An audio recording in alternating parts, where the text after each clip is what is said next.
till you beat it.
Shuttle prepares to blast off with a running gag. Find out why some of the equipment on board Discovery has been named after a comedian. Hi there, it's 6 a.m. here in London, 1 a.m. at Kennedy Space Center. I'm Don Riddell, and this is CNN Today.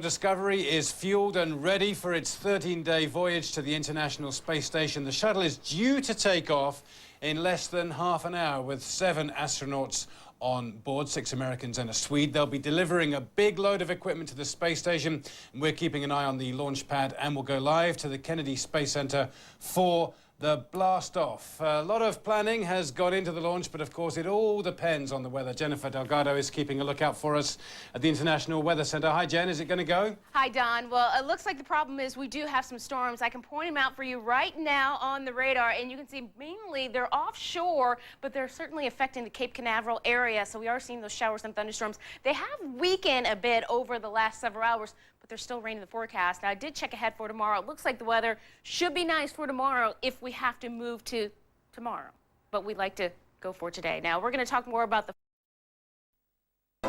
This is CNN Breaking News.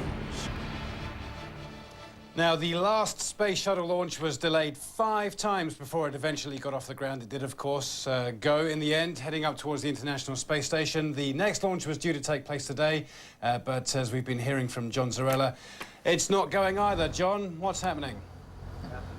Don, that's exactly right. Just moments ago, NASA has decided that the weather just was not going to cooperate. There had been thunderstorms in the area earlier. In fact, over the launch pad, heavy rain just a little bit ago, and they just could not clear all of the potential weather violations in time to get the shuttle Discovery off the ground at 1:36 a.m. this morning. I'm joined by Katie Coleman, veteran astronaut with NASA, has flown twice, and Katie, you're used to this and your missions as well, right? You know, it's true. We had 7 launch delays on STS-128. If you count all, it was hurricane season. That's my excuse. Like now. People in my family still haven't forgiven me. But, you know, basically, you go when the time is right, and a space station mission has to go at a exact, certain time. We've got a window to be able to catch up with the space station. And I think with a few more minutes, maybe 30, they might have cleared it tonight, but we just didn't have it. Yeah, you know, we can see already, Don, all the cars are pulling out. They're already leaving here, and they'll be back tomorrow to try this all over again. And it's an interesting mission that we're looking at. You know, it's a space station mission, but you've got Nicole Stott, who's on the flight, and she's going to be flying up to the space station and staying, and Tim Copra comes home. Right, and you were her backup on this. If she'd gotten sick or couldn't make the flight, you'd have been going up on this mission. I wouldn't have you here. It's true. I mean, I'm her backup in a station sense because there's so much training that goes into being on the space station. Doesn't mean that if Nicole didn't feel well this morning, I'd get to be on the shuttle. Right. It's not exactly like that, but it's been really a privilege to be with her during the training. I mean, this is a woman who is so sharp at basically everything that we do, and yet the other side, the very fun side, I guarantee you we are going to see a lot of fun from the space station crew once Nicole gets on board. She's got a great sense of humor, as does the rest of the crew. Now, she'll be back long before you go, but she is the last of the astronauts going up to the station on a shuttle. That's correct. You're going to go up in a little over a year, November 10, 2010, yep. And you will be flying on a Soyuz rocket up there, and because it'll be pretty much the end of the space shuttle program, and you'll be going up on a Soyuz. You're already practicing for that? Well, I was practiced up to be Nicole's backup, so I am 100% certified to use the Soyuz as a rescue vehicle. That's our ship that we have up there in case we ever have to come home, and then the shuttle certification was from before. So it's nice to have done all that stuff now. I'll still have a lot to do for my own mission because you need to learn the very specific experiments for your mission. So I've still got a lot to do. And you're going to spend, what, about how many months up there when you go? Around 5 or 6. 5 or 6? Yep. Nobody can come and visit either on her. Well, hopefully we will have visitors. I mean, it's a 6-person crew. We trade crews out twice a year. I mean, it's a marvelous time for the space station program in that we finally have, 6 people able to work on board. This mission brings up a lot of the equipment that we need to do more science, to have enough food and supplies, to have enough redundancy in the air recirculation system, lots of different stuff. And you're talking about things you're bringing up on this. They were bringing up the Colbert, of course, named after Stephen Colbert. the treadmill that was named after him in that naming contest that That's his the people won? combined operational load-bearing Load-bearing something or other. I forgot. Treadmill, right. Anyways, but it really works, and I know he wanted a bigger piece of the space station named after him, but I think we're all pretty I'd take jazzed. any piece of the space station named after me. Well, anyway, Don, that's going to wrap it here from the Kennedy Space Center. Disappointing night, obviously, for the U.S. Space Agency. They would have liked to get off the ground tonight, but they will try again tomorrow morning at 1:10 a.m. Eastern Time. And, of course, we will be here, hopefully with a better result. Don? All right, good stuff, John. Look forward to speaking to you again roughly this time tomorrow. Stay with us here on CNN Today. We'll be back with more news in just a moment.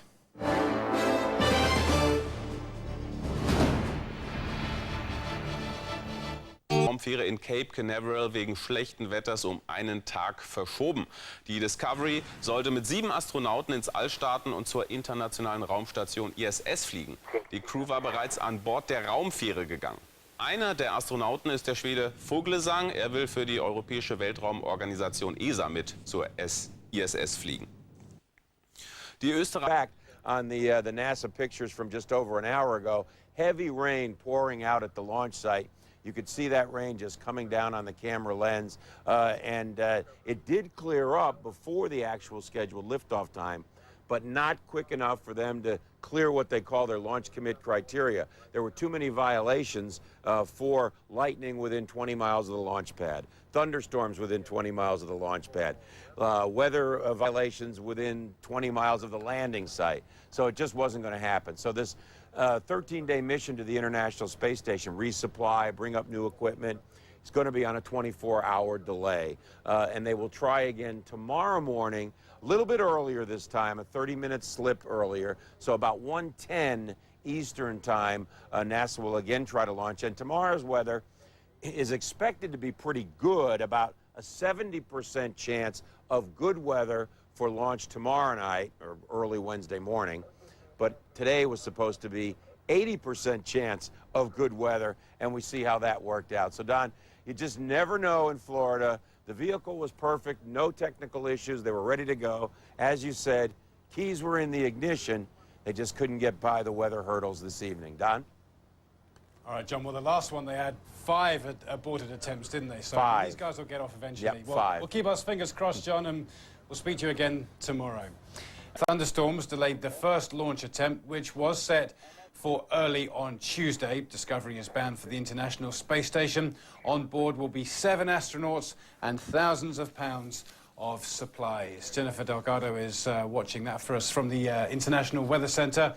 Jen, can you look ahead to Friday, and if they're ready to go, will the weather oblige them then? You know, I wish I had a crystal ball, Don, but I'll tell you, I do have some forecast models for you, and sometimes they're just as good. Now, I want to show you what's happening on the radar right now. Notice that we still have some scattered showers moving through Florida, so of course we are going to see that being a problem if there was a takeoff tonight. But the problem is, we have an area low pressure down towards the south, and this system here has that potential to become a tropical storm or tropical depression within the next 24 hours. And then with this system moving just to the west-northwest, that's going to be kicking up the waves. So that's another flaw in the forecast that wouldn't allow for the takeoff. And that's why it looks like they're going to be delaying it to Friday to try to get this storm system out of the area so the conditions and the weather conditions will improve near the area of Cape Canaveral. So that's your update. We'll talk more about rain showers moving through Europe. NASA is planning another attempt to launch the Space Shuttle Discovery late on Friday. It will be the 3rd attempt after bad weather delays and trouble with the fuel valve. If it lifts off, 7 astronauts will be taking supplies to the International Space Station. Not too far from Kennedy Space Center, tropical storm Danny is keeping forecasters busy. It's churning off the coast of the Bahamas, and it might cause trouble along the U.S. East Coast this weekend. Guillermo Arduino is following the storm closely, and he joins us now from the International Weather Center. We can feel it here in Atlanta, I can tell you, Danny. Raining cats and dogs. Yeah, but it's something else that is going on in here. We have a trough of low pressure. Of course, this is playing some part. It's destabilizing the atmosphere. Concerning Florida, I don't think that this is going to cause any problems directly. but we have like 60% chance of launch there weather-wise. Let's talk about this. Very disorganized. It's not promising much. We're going to see waves. Actually, North Carolina has some tropical storm watch posted. Is it going to make landfall in the United States? Probably not. We're talking about Nantucket maybe as a landfall. We'll see that, but certainly into Nova Scotia and in Newfoundland. It's a weak system. It's not bringing much. Here you see how this model suggests that it may go through Nantucket. In any case, it's going to move very quickly. We'll see rain, clouds, bad weekend in New York. Sorry, I have to change the forecast because of Danny, but we are seeing rain now, and later on we'll see more. So New York, not a good idea this weekend.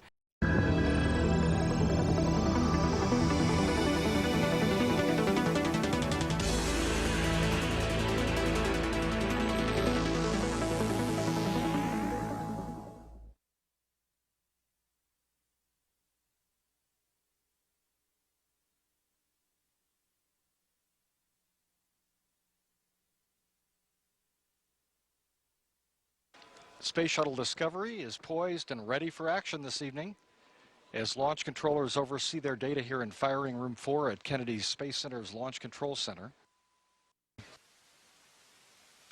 Commander Rick Sturko, a veteran of 3 space flights, being suited up and ready for action tonight.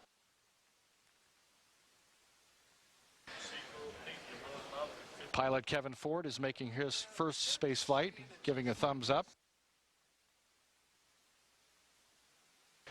Here's Nicole Stott. She's a mission specialist and is riding Discovery for a long-duration ride aboard the International Space Station. She'll be changing places with Tim Kopra.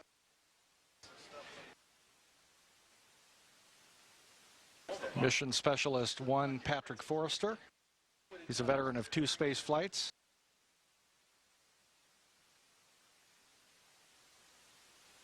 Danny Olivas, he's flown once before. He's our lead spacewalker on this mission. Christer Fuglesang, our European Space Agency astronaut. He's a veteran of 1 space flight. He's from Stockholm, Sweden. And Jose Hernandez, mission specialist number 2 on the mission, is making his first space flight. He also will be the flight engineer on the flight deck, assisting the commander and pilot. The crew has been given a briefing on the weather conditions here at Kennedy and at all the contingency landing sites around the globe. Once they're done putting on their flight suits, they will make preparations to depart their crew quarters for the launch pad. Members of the final inspection team are assembled on the mobile launcher platform 0 level next to Space Shuttle Discovery, completing their walk down of the various levels at the launch pad. Shuttle mission STS-128, unlike many of the recent missions to the International Space Station, will not be a construction flight, but instead it's a 13-day mission that will bolster the science capabilities and deliver needed supplies for the 6-person crew.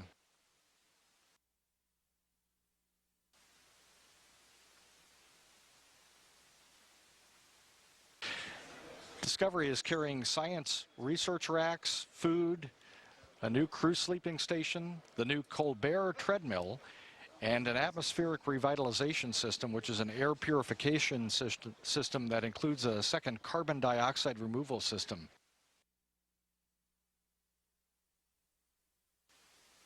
$15,200 pounds of cargo are going to be moved from Discovery to the station once we're docked.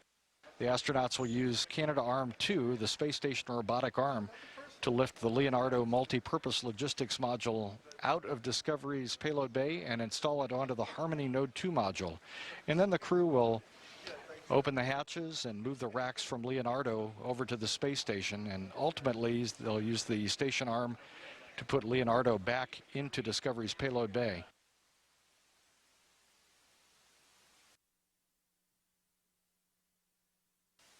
The crew also will conduct 3 spacewalks, removing and replacing a spent ammonia tank assembly with a new one, and retrieving the European Technology Exposure Facility, or UTEF, and the Materials International Space Station Experiment 6A and 6B, or MISSI, from the outside of the Columbus module exposed facility. They'll move it back to Discovery. They also will deploy the Starboard 3 upper outboard payload attach system and remove and replace a rate gyro assembly that helps the space station maintain its attitude control.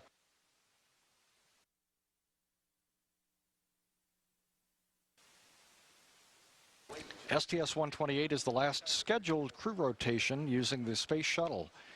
Future rotations will be using the Russian Soyuz vehicle. Nicole Stott will be replacing Tim Kopra as a flight engineer aboard the space station. And once all the mission objectives are complete,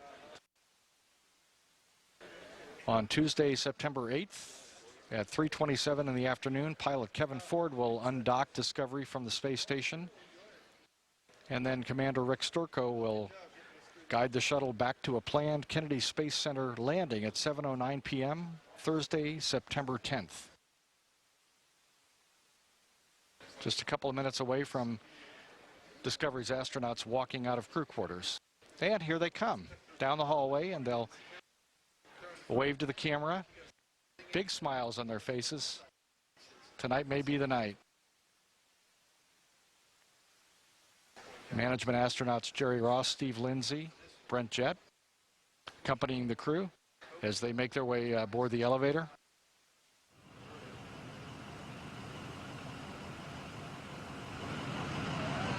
And here they come.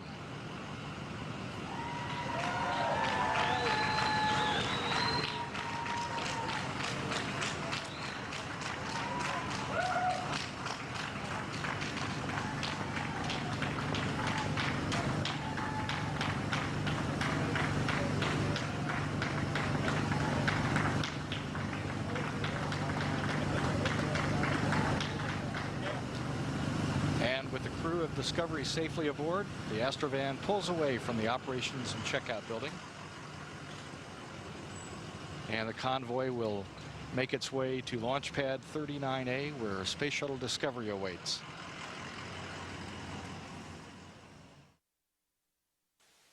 Space Shuttle Discovery is the veteran of the Space Shuttle fleet and has a long and distinguished history. And if we launch as planned tonight, Discovery will have the honor of celebrating its 25th birthday in orbit. Space Shuttle Discovery's maiden flight was 41D, which launched on August 30th, 1984, and landed September 5th, 1984. The pilot of the 41D mission was Johnson Space Center Director Mike Coates.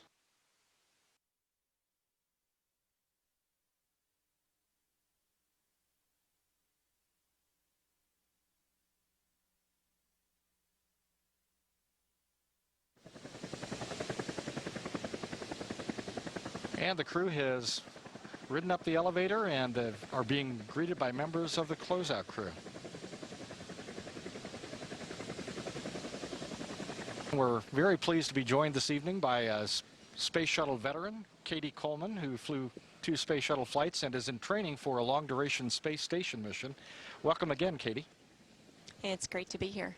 You know, I loved seeing this shot of them in the White Room or coming off the elevator and going towards the White Room. And I think what it shows you is when we're looking at them getting suited up with their harness or with their harnesses on, and we call it the White Room as if it's a room. But when you see this shot right here, you realize that they are very much in the midst of open space in the middle of a launch pad. Pretty exciting place to be tonight. Now we see CJ shaking hands. He's got his same lucky hat. He's stepping into his harness, and then we see the back of Nicole's head there as she's getting her harness on as well. I mean, the parachutes are already in the seats. And so the insertion techs and the astronaut support person, which is Shane Kimbrough, or we call them C-squareds, Cape Crusaders. We call Shane a Cape Crusader, meaning he's one of the folks that supports the crew at the Cape. And they've already put the parachutes in the seats, and now CJ is putting on his harness, which would then be buckled to that parachute. And of course, we're hoping never to need that, but that's how the whole assembly goes together. Is first the harness like this. He'll also put his comm cap on, and then get strapped in the seat. We'll see that as we go.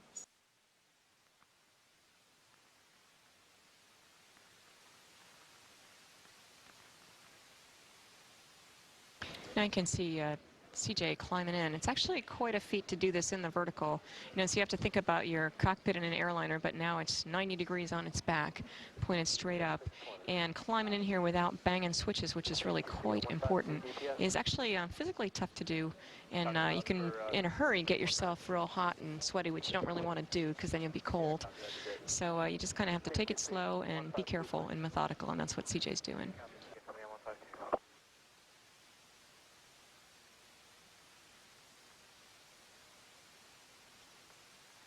These cameras definitely provide a unique view.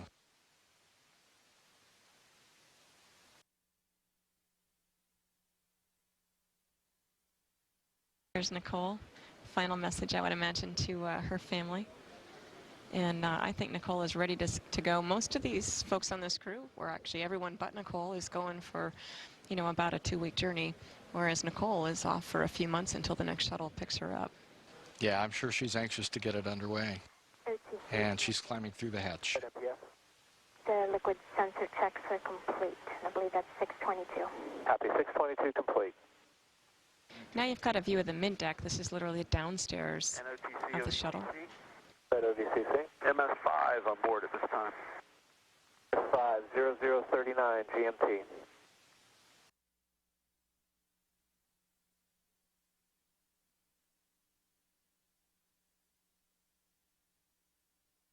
And we see pilot Kevin Ford is being assisted here in the white room by the closeout crew. Here's CJ getting his helmet put on. George and Shane are helping him do that. And we see Danny Olivas is in the white room.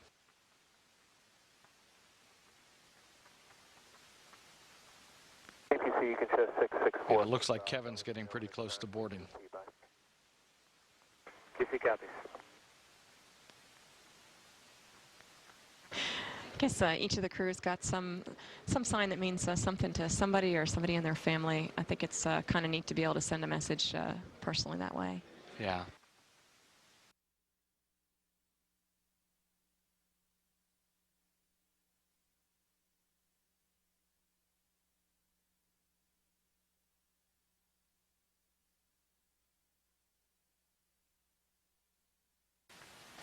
And Pat Forrester has entered the white room to be prepped for boarding Discovery.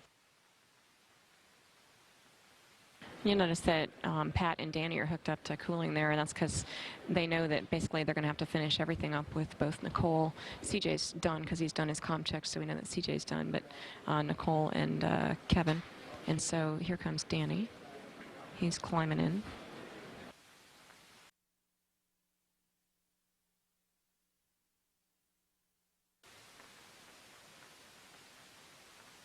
TLS OTC. CTLS, go ahead. You step 645. You should have a CMQC already on your channel. That's affirmative with you. And Krister is being fitted and ready to board Discovery as well. They're making rapid progress tonight. Notification will be activated momentarily and may cause re-enunciation. This might be a crew that's ready to launch. For interrupt monitor parameters currently out of GLS limits.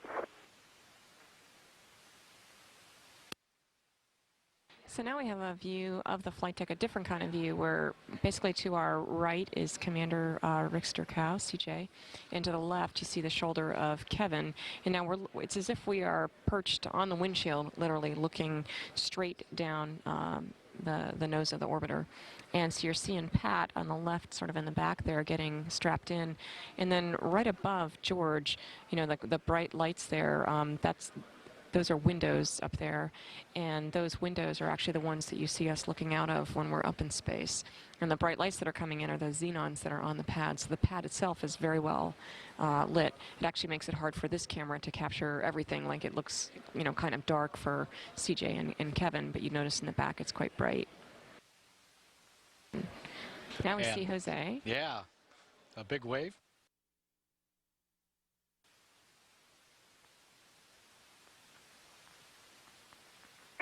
Houston, MS3, comm check.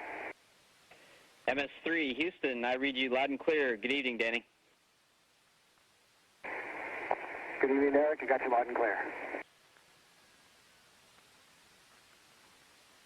So that was Danny doing his comm checks in the furthest seat. And I'm betting that Nicole is next. Shane is standing right above her.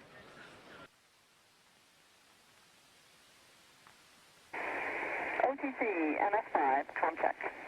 NS5 is OTC. How do you read me?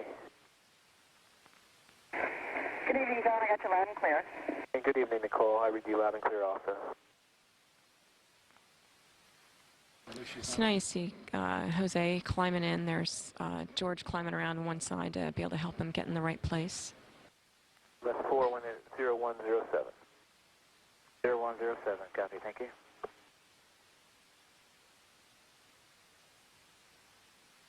I know, to me, this is always a very funny view to see because, you know, again, the orbiter is, you know, nose pointed towards the sky, ready for launch. And this would just be like as if you were in an airliner and there was a person in back of you, standing on the seats in back of you, with their feet on the seats. And it's just a very funny perspective.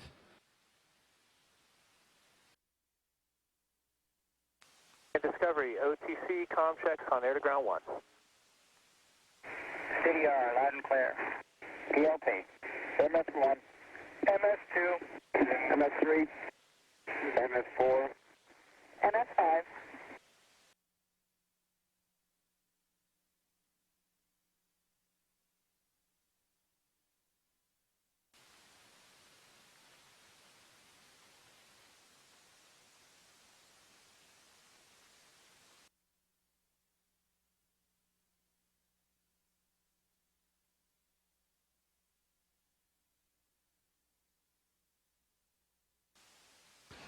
In this view, the so-called beanie cap atop the external tank is visible with the moon shining through.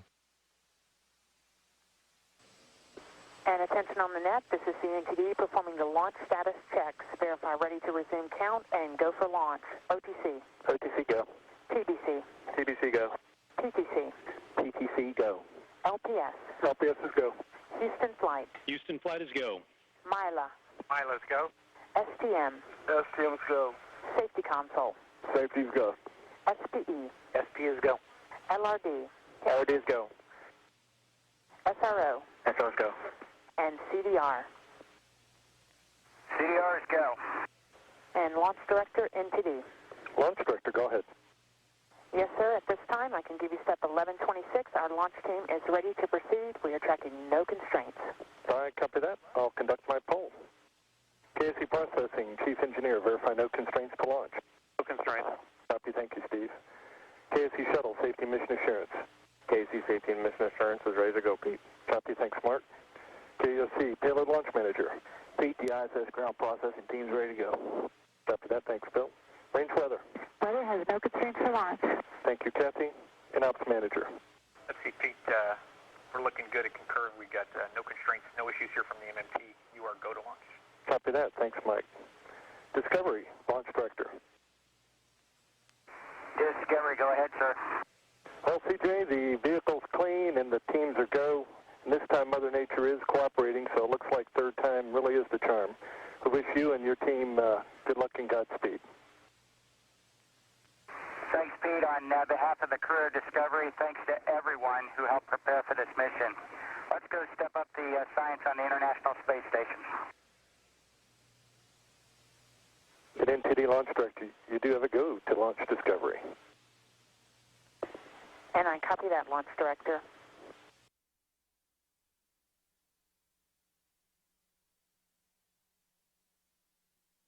CLS is go for orbiter access arm retract. And the orbiter access arm is now being retracted away from Discovery. LMC, and of course the Colbert safely into orbit. Have a great flight. Good. Those words from orbiter test conductor John Craxon. The orbiter access arm is the walkway used by the crew to gain entry into and out of the shuttle, and it can be returned to position within seconds if necessary.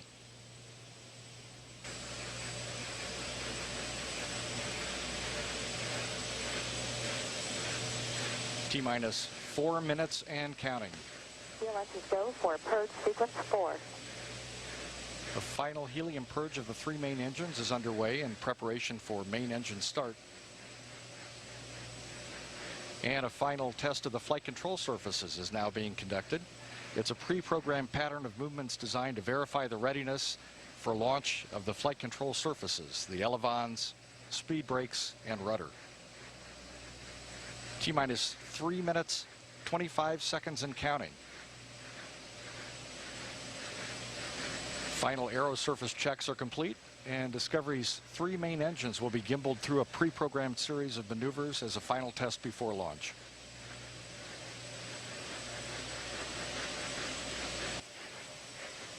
External fuel cell loading is terminated, and the gaseous oxygen vent hood, or beanie cap, is slowly being retracted away from the top of the external tank.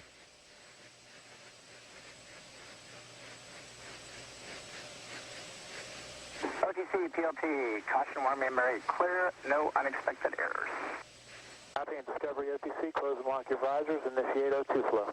T-minus 2 minutes. Discovery, roger. CLS is go for EP, LH2 pressurization. Liquid hydrogen replenish on the external tank is now being terminated. The astronauts are closing their helmet visors, allowing their suits to be fully pressurized.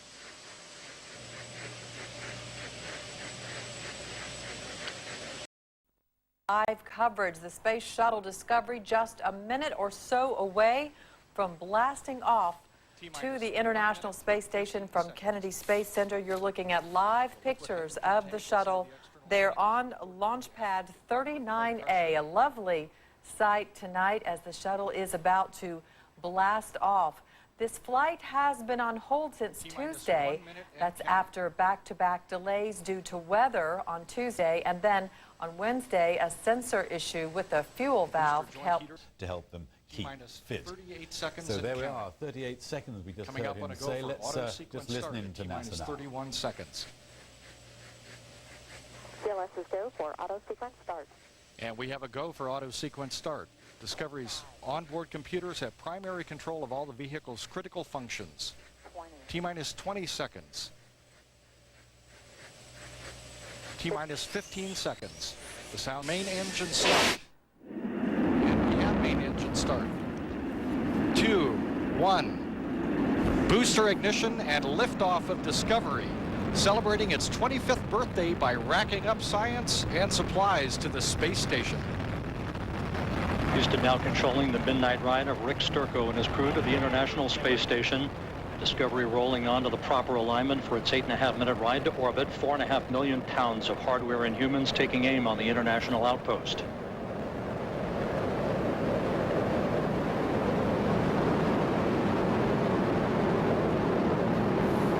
"32 seconds into the flight. The 3 liquid fuel main engines soon will throttle back to 72% of rated performance down in the bucket, reducing the stress on the shuttle as it goes transonic. Discovery 3.5 miles in altitude, 4 miles downrange from the Kennedy Space Center.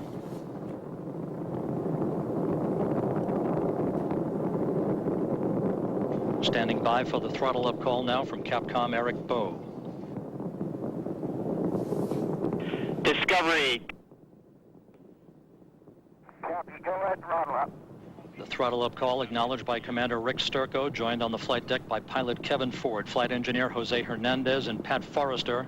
Seated down on the middeck are Danny Olivas, Christopher Fugelsang of the European Space Agency, and Nicole Stott, hitching a ride for 3 months on the International Space Station.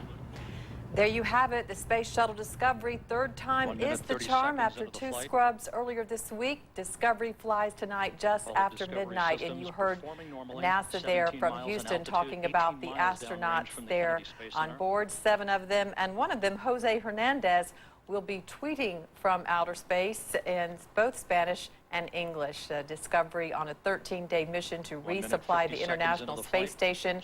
Among the things that they will be supplying, a $5 million... let's listen in just for a moment.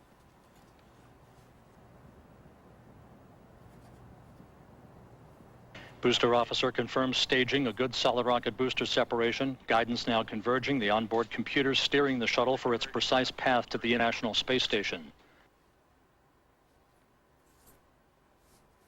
And booster separation a success. And what I was saying was that they're also carrying a $5 million treadmill that, oddly enough, is named after Comedy Central's Stephen Colbert, who started a TV campaign to get something named after him on the International Space Station. So that's what it is. But the Discovery on an important mission to resupply the International Space Station. It was critical that they flew tonight.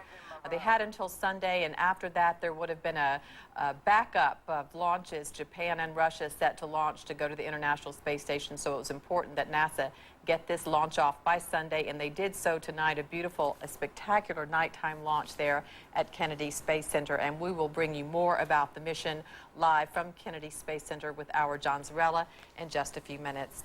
You are watching CNN Today, and in other news, it is a in low Earth orbit that we can't do right here on Earth. The only thing that's different is that we have microgravity in low Earth orbit, and that turns out not to be a very important variable. So, Professor, is it important then necessarily to keep the space station going? Oh, I think not. I think it's doomed, and we only have to realize that and start getting it done. It was not a very good idea. It wasn't well thought through. People imagined that once we had it there, we would figure out what to do with it. But we got it there, and then we couldn't figure out what to do with it. What has been achieved? I mean, there have clearly been some good points over these years with the International Space Station. What would you say has been achieved? Well, we've learned to keep people alive in space, but that's not much of a goal in itself. And we don't always keep them alive, unfortunately. But to look for concrete achievements, they've been pretty modest. Not the sort of thing you would expect from that kind of an investment. Yeah, it's a big investment, of course, isn't it? How would that money, all those dollars, be better spent? Well, there are a few things that we have absolutely got to do, and we need to do them more quickly and efficiently. For example, of course, the science that is done in NASA is phenomenal, but it's not done on the space station. It's done on Hubble and all of the other probes that are sent scientifically out into space. Most recently, to look at exoplanets, planets around other stars.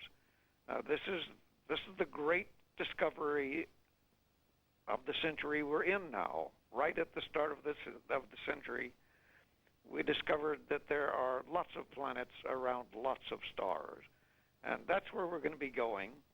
But there are also a couple of very urgent things that we need to get on with right now.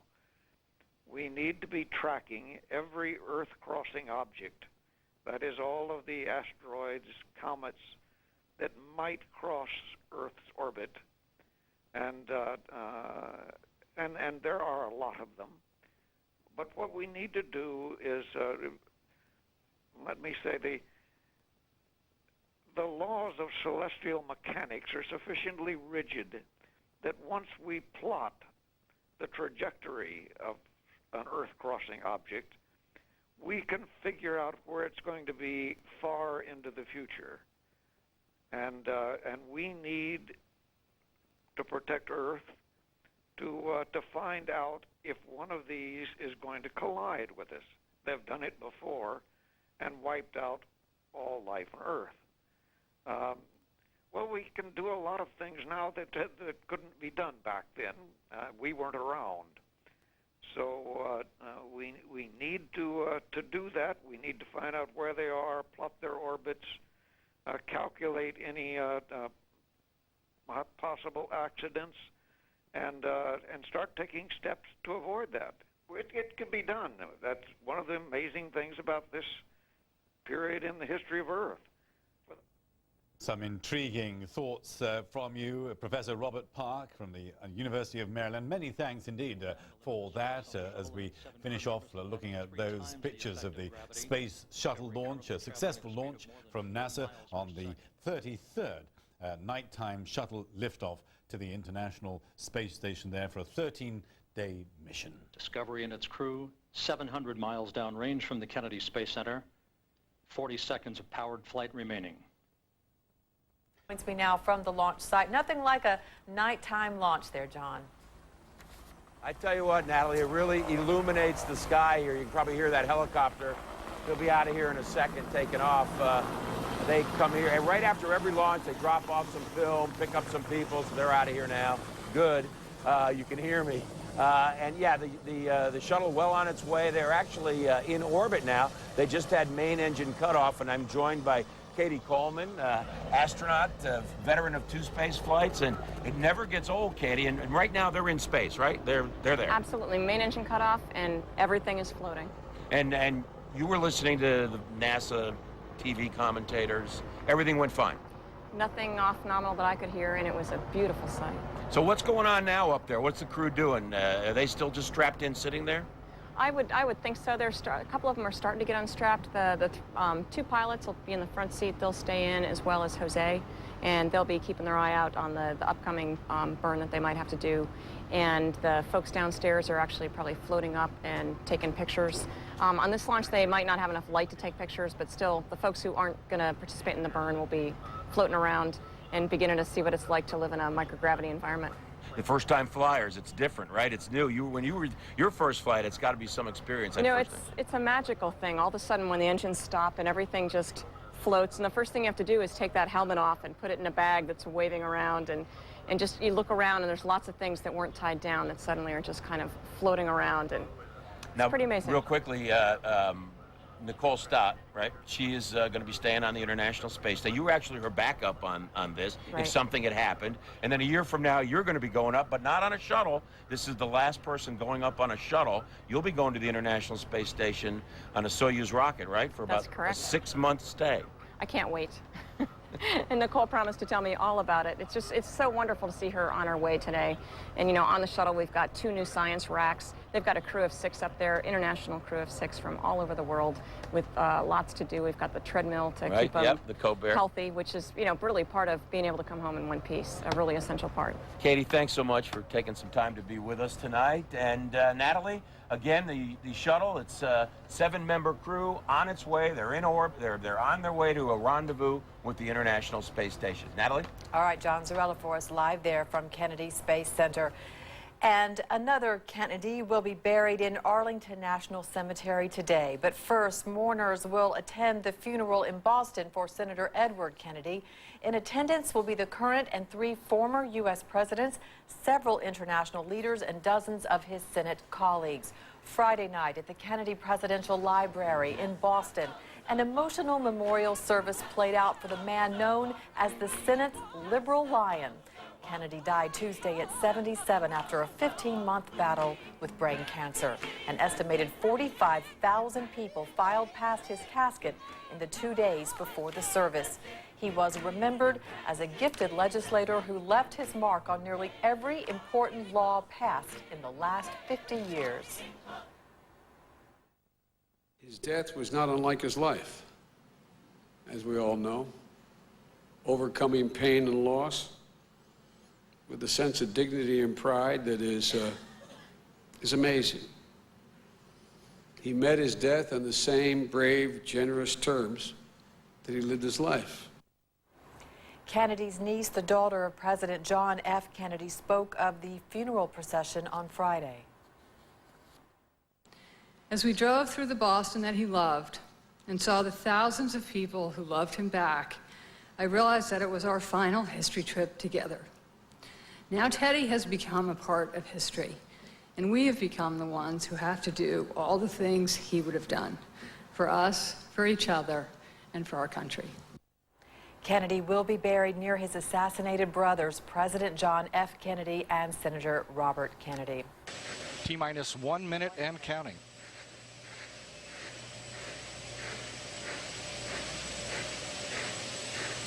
The booster joint heaters are being deactivated at this time. T-minus 50 seconds. Transitioning to orbital internal power. Discovery is now running off of its 3 onboard fuel cells. T-minus 38 seconds and counting. Coming up on a go for auto sequence start at T-minus 31 seconds. CLS is go for auto sequence start. And we have a go for auto sequence start. Discovery's onboard computers have primary control of all the vehicle's critical functions. T-minus 20 seconds. T-minus 15 seconds. The sound suppression water system has been activated. 10. CLS is go for main engine start. We have a go for main engine start. And we have main engine start. 2, 1. Booster ignition and liftoff of Discovery, celebrating its 25th birthday by racking up science and supplies to the space station.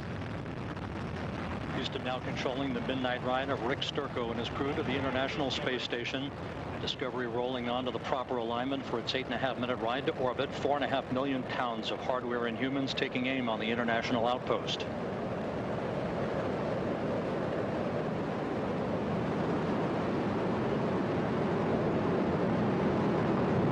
Seconds into the flight. The 3 liquid fuel main engines soon will throttle back to 72% of rated performance, down in the bucket, reducing the stress on the shuttle as it goes transonic. Discovery 3.5 miles in altitude, 4 miles downrange from the Kennedy Space Center.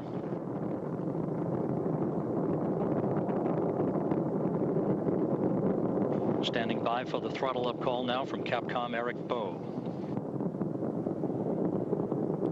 Discovery. Copy, go ahead, throttle up. The throttle up call acknowledged by Commander Rick Sturckow, joined on the flight deck by pilot Kevin Ford, flight engineer Jose Hernandez, and Pat Forrester. Seated down on the middeck are Danny Olivas, Christopher Fugelsang of the European Space Agency, and Nicole Stott, hitching a ride for 3 months on the International Space Station. 1 minute 30 seconds into the flight. All of Discovery's systems performing normally. 17 miles in altitude, 18 miles downrange from the Kennedy Space Center.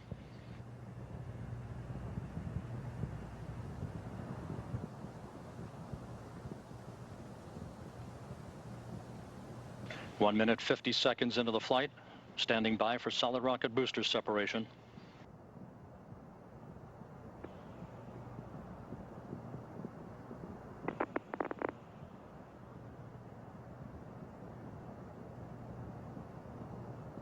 Booster officer confirms staging a good solid rocket booster separation. Guidance now converging. The onboard computers steering the shuttle for its precise path to the International Space Station.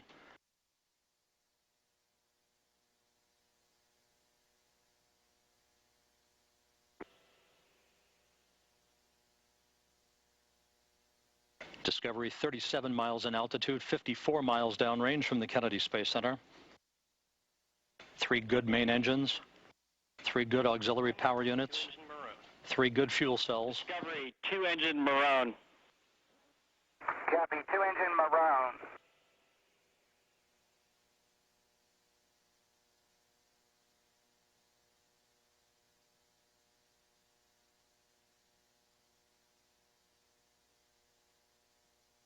Three minutes into the flight. Everything going very well for Discovery. 47 miles in altitude, 85 miles downrange.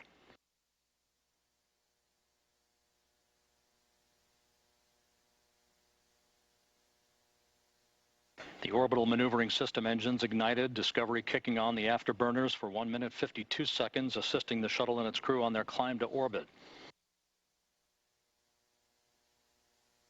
Discovery flying on the singular power of its 3 liquid fuel main engines, draining 1/2 ton of fuel per second from the shuttle's large fuel tank.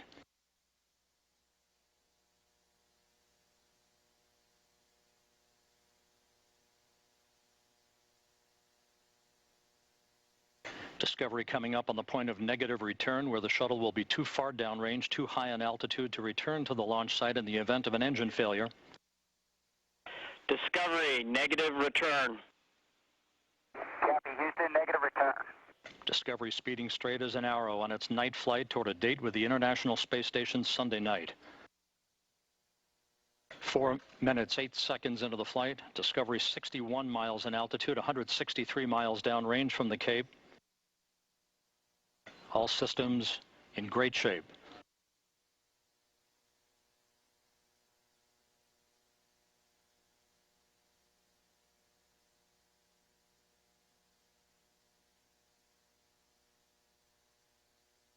More than halfway toward its preliminary orbit, Discovery's engines, fuel cells, and auxiliary power units performing as advertised. Discovery now 212 miles downrange from the Kennedy Space Center.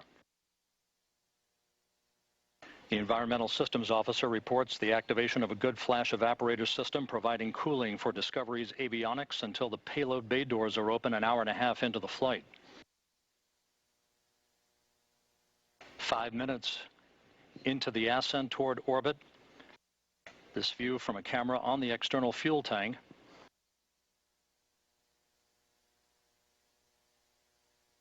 Discovery, press to ATO, select Istris. Press to ATO will select Istris. That call from Capcom Eric Bowe indicating that Discovery can make minimal abort-to-orbit targets in the event of an engine failure. However, all 3 main engines continue to perform perfectly.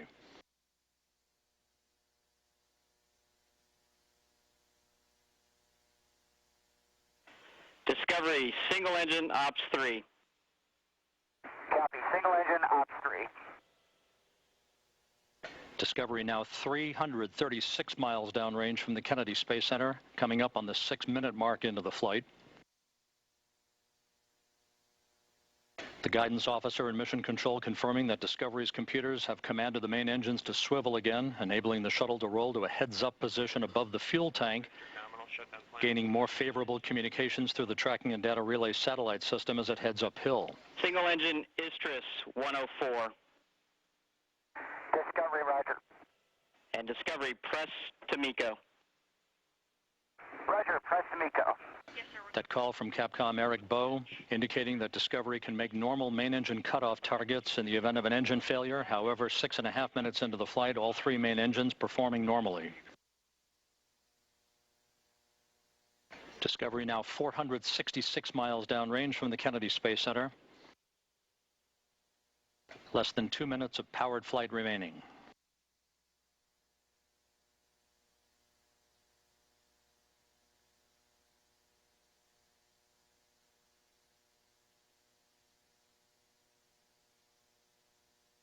Discovery, single engine, press 104, nominal shutdown plan, go for the 20-second plus X, no go to pitch. Discovery, copy all, 20-second plus X, no go to pitch. The 20-second plus X referred to by Capcom Eric Bowe is the maneuver that Commander Rick Sturckow will perform after external tank separation, enabling umbilical well cameras to obtain flash photography of the fuel tank as it drifts away. 7.5 minutes into the flight, the main engine's being throttled down to limit the stress on the shuttle and its 7 crew members to that of 3 times the effective gravity. Discovery currently traveling at a speed of more than 4 miles per second.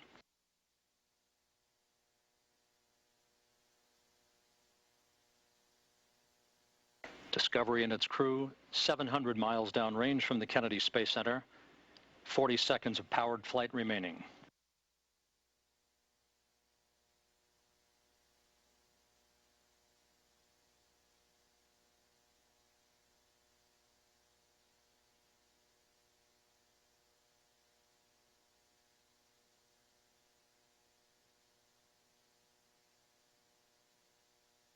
Standing by now for main engine cutoff. That will be followed a few seconds later by the separation of the external fuel tank.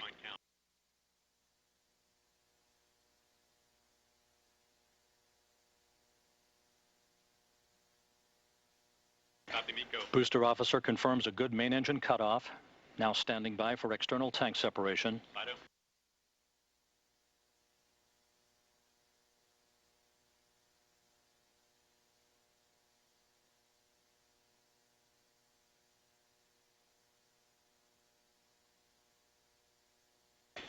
External tank separation confirmed. Discovery now in its preliminary orbit.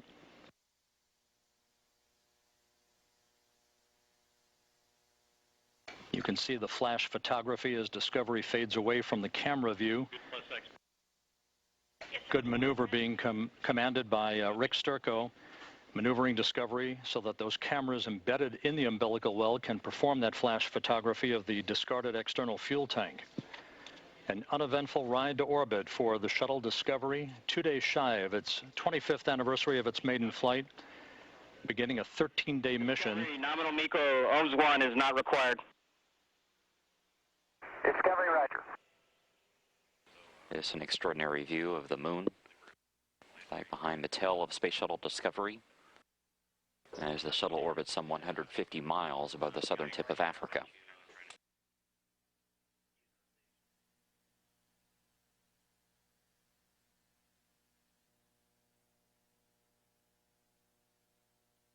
Well, good evening, Houston. I think this is a little view of our ohms 2 burn activity. Jose's still in his helmet and Pat out of his.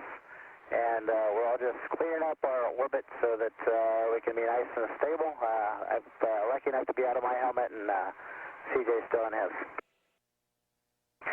Okay, and this is Nicole. Here we are down on the middeck. I'm still sitting in my seat, just getting used to my new space legs, I guess. And we're back up in the flight deck, so I'll hand it over. All right, this is getting ready for the ohms 2 burn. You can see there's a parachute cover there. You can see that it accelerates toward the rear, toward Jose, and he's batting it up toward the front. And that was kind of fun there.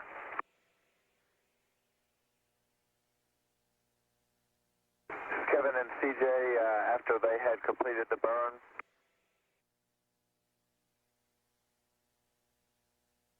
A little bit of the commander. He was the last one out of his seat.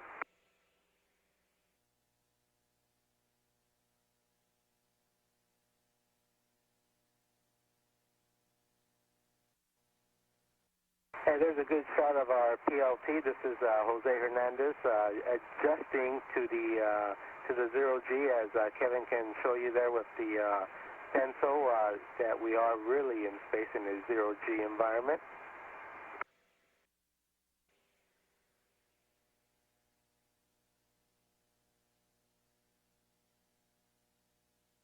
There you can see the moon out the forward window. Focus isn't quite sharp. And then here is the next thing is Pat and Krista were getting ready to open the payload bay doors. There's Jose, that's Kevin going down to the middeck to get his suit off. And you can see Krista set up that camera. If you watch very closely, pretty soon you'll see the door move, actually. There it goes. You can see it moving out there out the back window. That was pretty good. Good teamwork by Pat and Krista. They did the doors and the KU band antenna. And was our Commander CJ taking some great shots here. Very useful, by the way, to add a headlamp. I'm bored with almost every crew member by now. Jose, our MS2, playing with power supply for laptops. That was his main job after we got into orbit, and it's all working now. He's done a great job of getting the laptops going.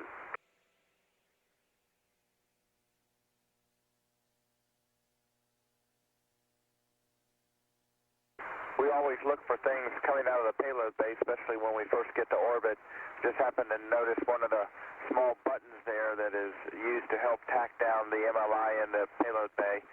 We're able to get a shot of it as it floated away.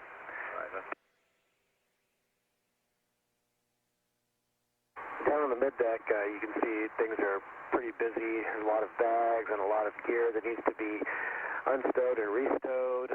You can see here, Christopher is deep into the ditch, helping me out with some of the very large 5 MLE bags. These are where we store a lot of our equipment for station as well as for shuttle. And here's Nicole. You can see her in all her glory, hair all over the place. A lot of fun.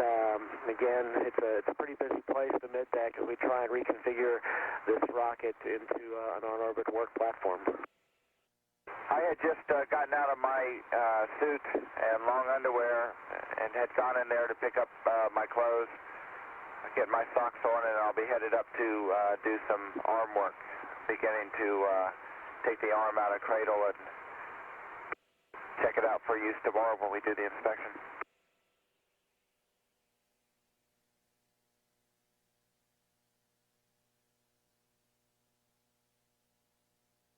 And this is what the view looks like as we're heading from the mid-deck up to the flight deck. You can see us going through the flight deck access port.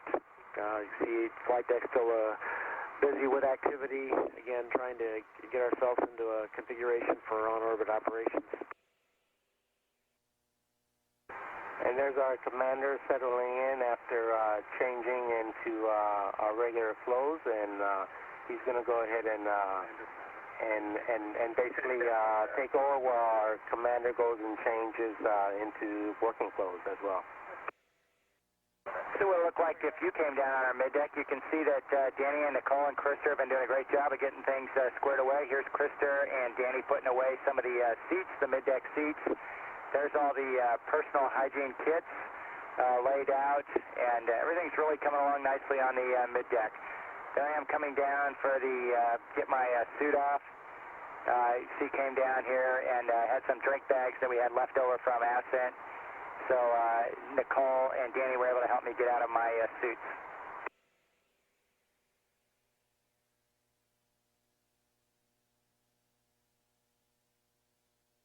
There's Jose doing a great job of setting up the PGSCs.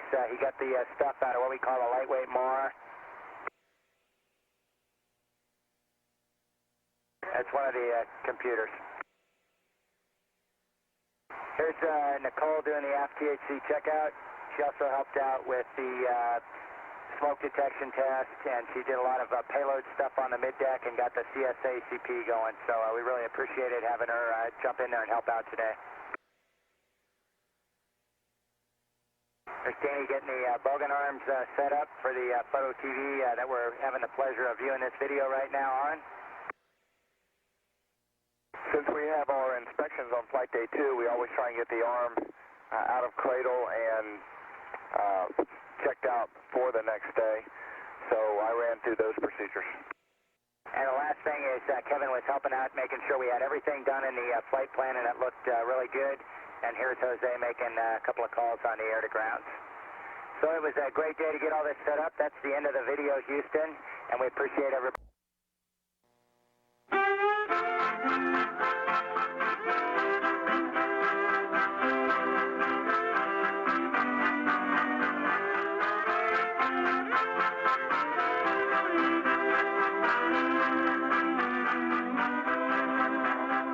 I'm back in the saddle again, out where a friend is a friend, where the longhorn cattle feed on the lowly Jimson wheat.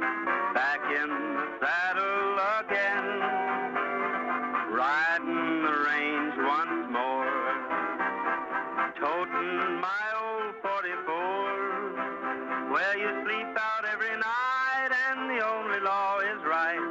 Back in the saddle again. Whoopie-tie. Good morning, Discovery. A special good morning to you today, CJ.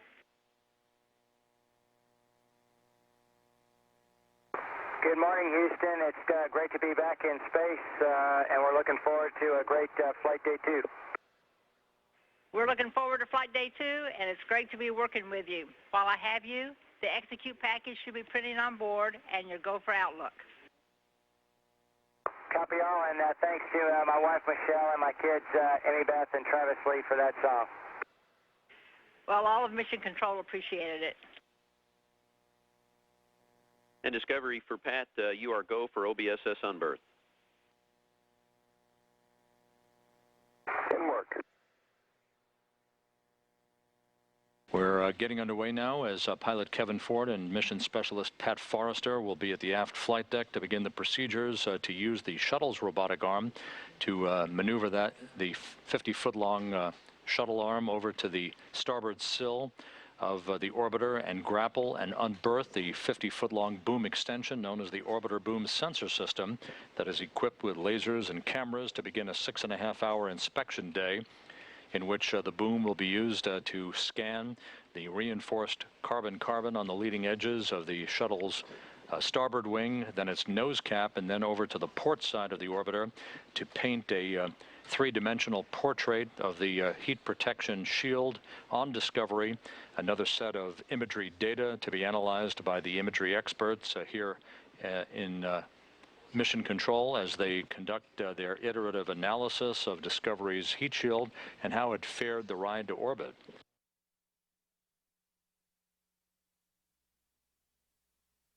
This is sequential still video. You're looking right at the end of the orbiter boom sensor system and the grapple fixture, to which the shuttle's robotic arm will latch onto a short time from now. While this activity is ongoing, down in the middeck of Discovery, the three spacewalkers for this mission, Danny Olivas, the lead spacewalker, European Space Agency astronaut Christer Fuglesang, and Nicole Stott, will soon begin a comprehensive checkout of the three spacesuits or extravehicular mobility units that they will wear to conduct the trio of spacewalks planned for this mission.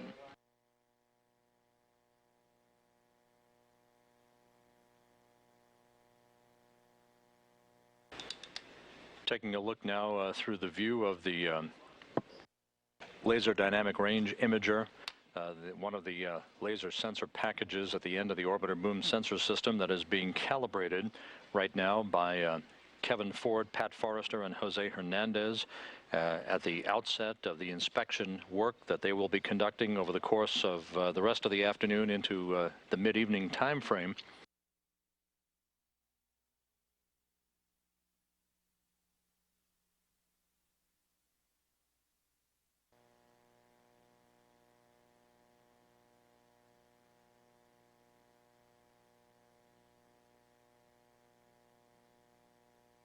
Houston Discovery for PDRS, how do you like that view for Papa 7-12 Alpha? We're checking. Discovery, that view looks good. Your go to continue. Thanks, Fergie. While the calibration of the laser systems at the end of the orbiter boom sensor system is ongoing and nearing completion, Discovery has maneuvered for the inspection orientation in the proper attitude relative to the Earth to provide the best sun angles and the proper communications for the maximizing of the KU-band communication system for downlink TV of this inspection work.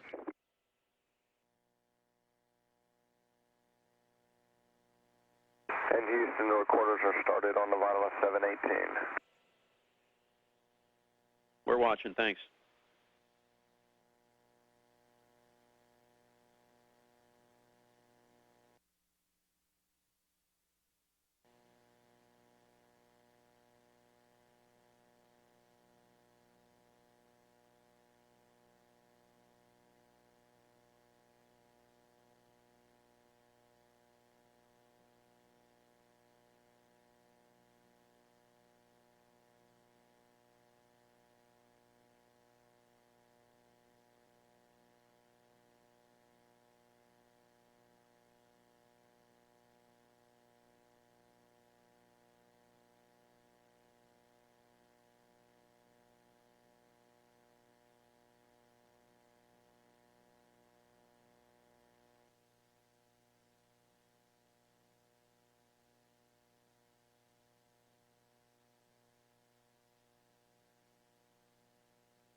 This is Mission Control, Houston.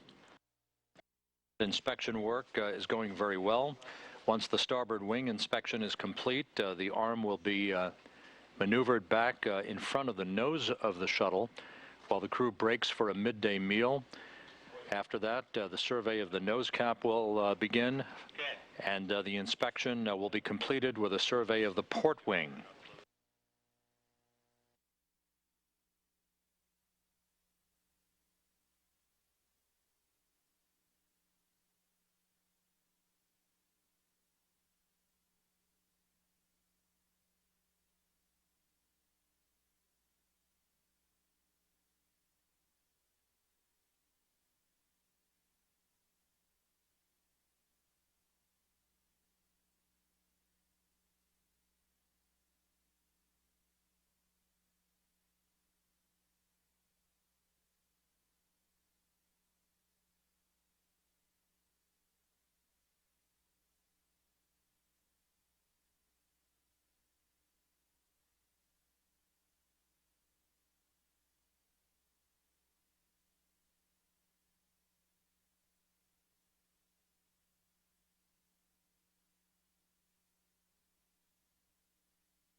This is Mission Control Houston.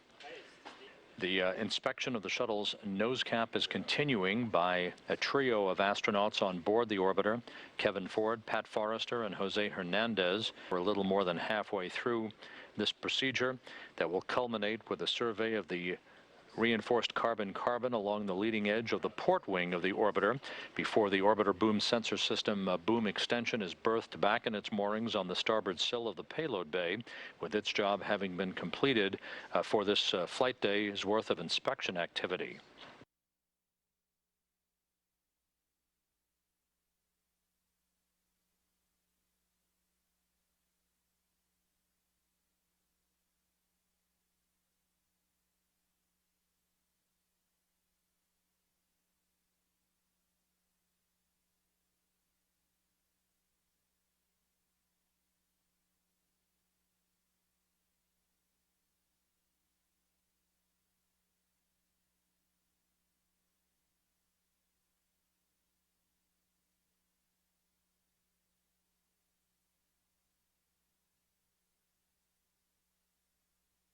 This is Mission Control Houston.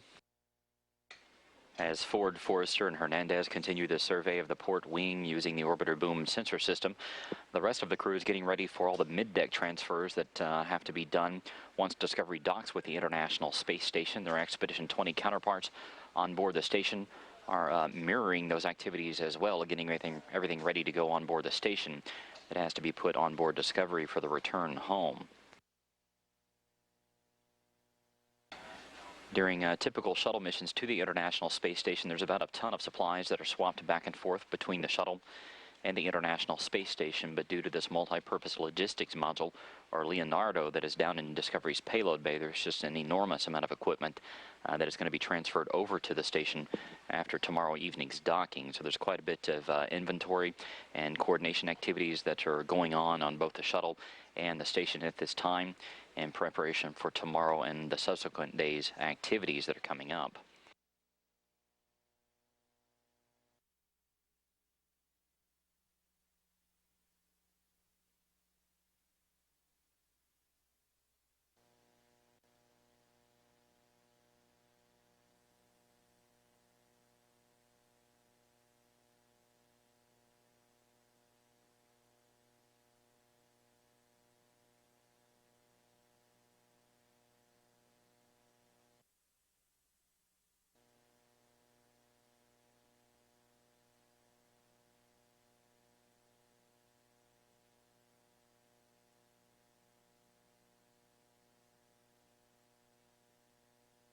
And you can see Commander Rick Sturko there inside the hatch of Discovery waving at the orbiter boom sensor system as that 50-foot long attachment on the end of Discovery's robotic arm continues the survey of the left side of Shuttle Discovery.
This is Mission Control Houston, continuing to look at this video coming from the camera that's on the end of the orbiter boom sensor system. This is the 50-foot long extension that is currently attached to Discovery's robotic arm. This OBSS has been in heavy use today as the crew used it to complete a survey of both wings of the shuttle as well as the nose cap. This is going to be looked at by the team here in Houston to make sure that Discovery's wing leading edges and the front part of the shuttle remains in good shape. All of this data and video will be combined when someone has a free hand with images that will be captured tomorrow as Discovery will perform the traditional backflip before it docks with the International Space Station. As you can see, the orbiter boom sensor system now being moved back toward the payload bay.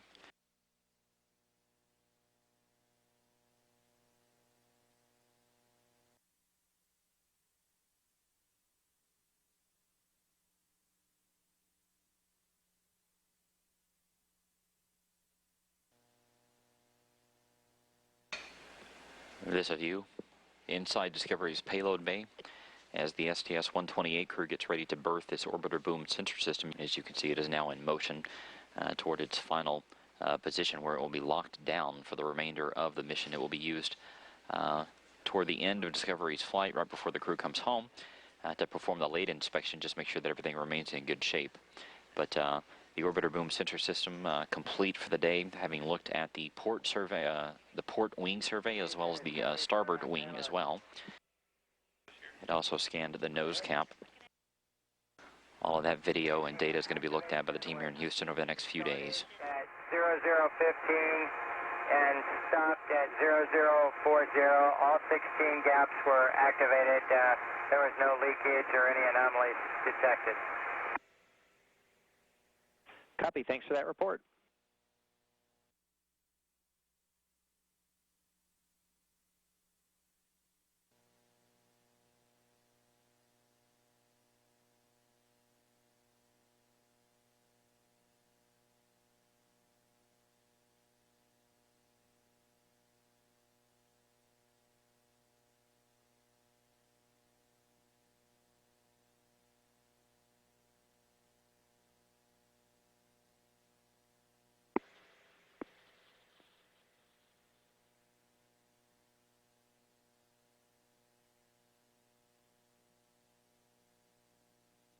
This is Mission Control Houston, the crew of Discovery, continuing to get this orbiter boom sensor system stored back into the shuttle's payload bay. There's several different latches that have to be aligned up together to get this thing properly bolted down into the payload bay of the shuttle itself.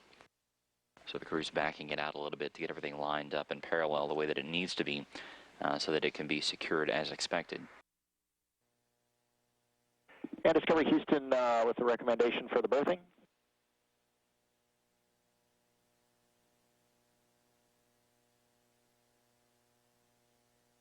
Go ahead, Sam. Yeah, we think you may have better luck if you come up about 6 inches, which we see you doing in Z, and then pitch down 0.2 degrees.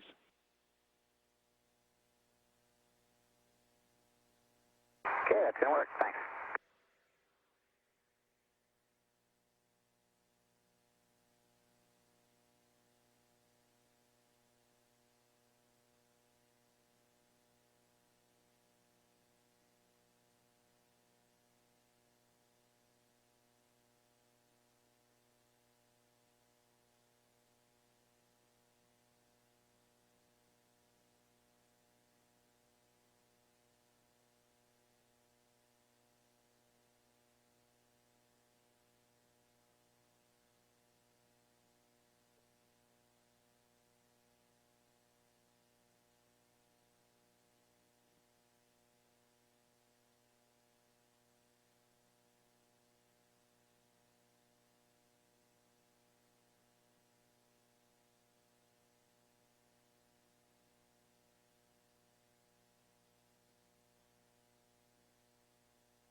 The payloads officer here in Mission Control confirming that Everything is lined up on this orbiter boom sensor system. It should be ready to latch here in just a few minutes.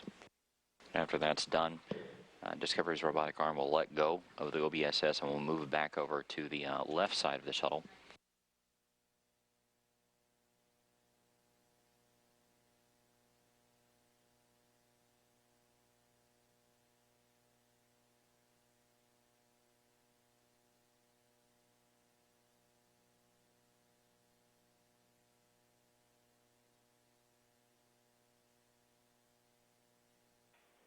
And Discovery for CJ in the maneuver. Go ahead, Houston. Yeah, sorry about the long delay there. We'd like that maneuver in A5 auto alt. You can kick it off now, but be aware that there's some free drift coming up in step 8 of for OBSS ungrapple, and you'll need to manage that so that the end of the maneuver does not occur while you're in free drift. Okay, we copy that. It's going to be an A5 auto alt to the current attitude we've got loaded with an item 19. Here we go. And we copy that when we hit free drift for the Obus ungrapple, that we don't want to be have it go sailing past the attitude. Good copy. And also, as you correctly said earlier, the item 20+2 is not required anymore. Thanks a lot, Houston. Here we go.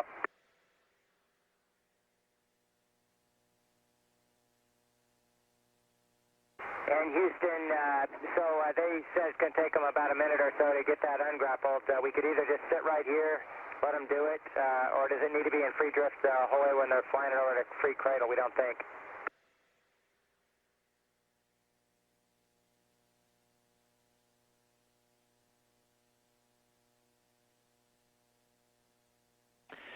And CJ, you are correct. You do not need to be in free drift for the whole maneuver back to pre-cradle. It's just for the ungrapple and then flying up to the pre-grapple position that we need to be in free.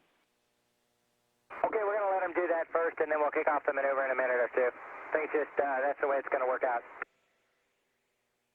Copy and concur.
This is Mission Control Houston, and getting a good view now of the center line camera.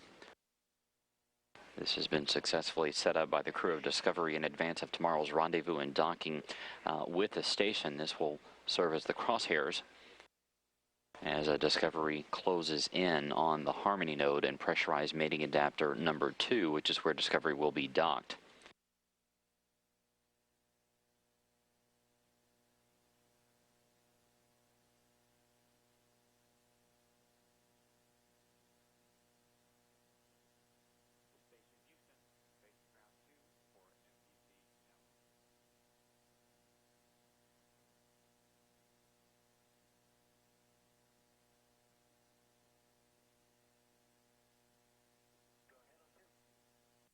Okay, Houston, here's the STS-128 crew on the mid-deck. After crew wake up, you can see everybody's getting going. Danny and Jose were making us some excellent breakfast burritos, and everybody's getting cleaned up and ready to go to work this day.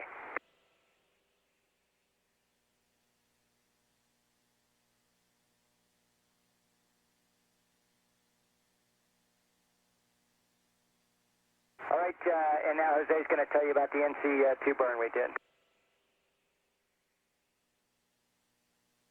Here we go, ready to get ready for the burn, and to show what our thrust is like, we're going to leave a timer floating there, and you're going to see it's going to come towards me, and I'll catch it like a good catcher in baseball.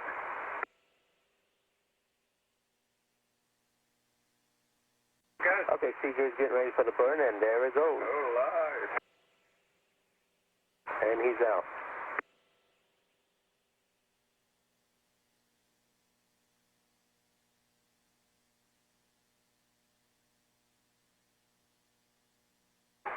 While they were doing the burn upstairs, downstairs on the mid-deck, we were setting up the ergometer. To do workout is even more important in space than it is on Earth. We don't get to use our muscles very much. And here you see us trying to get these pieces together like a puzzle. But after a couple of trial and error, we eventually figured it out. And while we were doing that, actually burned upstairs, so suddenly all the things were flying away from us. But they had given us a heads up, so we were warned.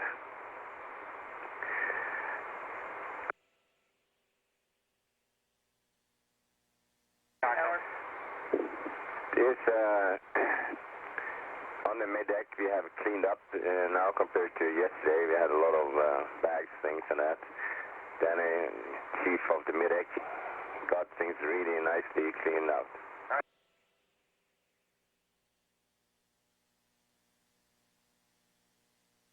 Today was the inspection, since it was flight day 2, and we pulled the OBSS out of off the starboard side of the orbiter and completed the inspection of both sides, starboard and port. We also did a nose cap inspection.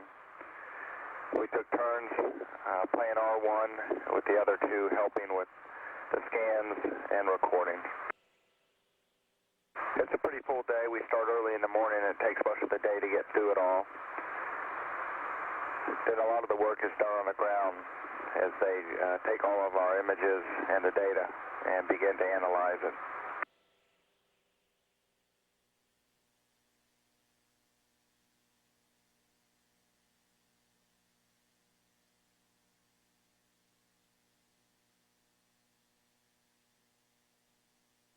One of our big chores up here is getting all the video and audio equipment set up to not only record but ship things to the ground.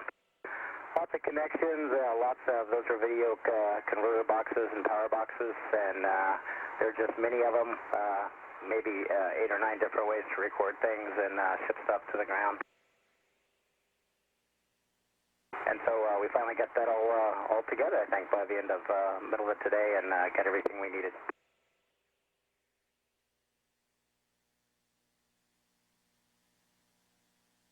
Okay, you see that down on the mid-deck again, we finally got the ergometer all set up, and this is actually it's a manual adjustment knob, and you can see that space is a lot of fun. If you're not having fun in space, you're obviously doing something wrong. But while we were downstairs getting things configured for basically our on-orbit stay, again, the guys were up on top, Pat, Kevin, and Jose, doing the inspection. That's a really long day, as Pat mentioned. And it's a very hard task to do, but they did a really great job today.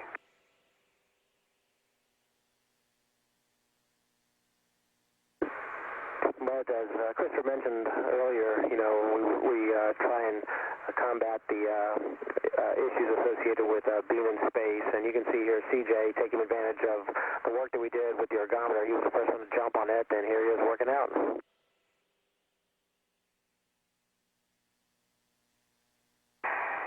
And then today we spent quite a bit of time working on EMU checkout, or checking out the spacesuits for the 3 spacewalks that we'll be doing. You can see Danny and Krister here working on their spacesuits. We worked on the suits themselves and then spent part of the day as well pulling together all the equipment that we'll need to transfer over to the space station, because all 3 of our spacewalks will be happening out of the space station airlock.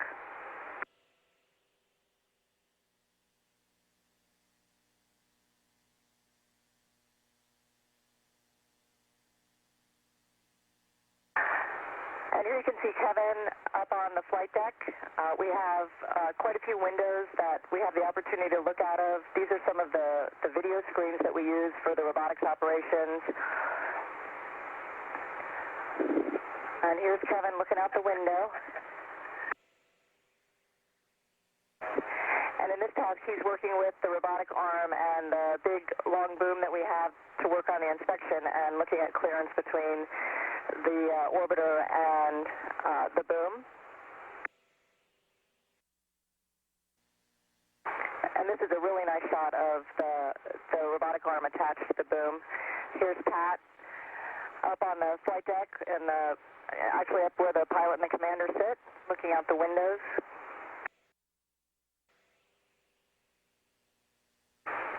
And from every window, we have a really spectacular view of the Earth, as well as the what surprised me, the real blackness of space. I don't think I've ever seen black as it is out here.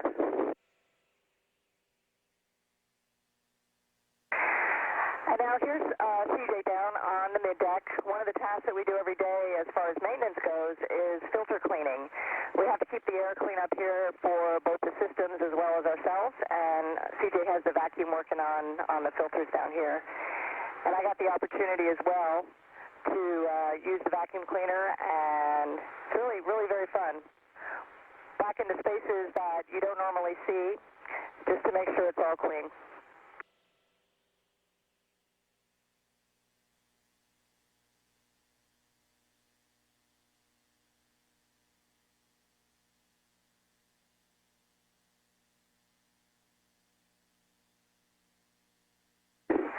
And of course, floating to get to the vacuum is very fun.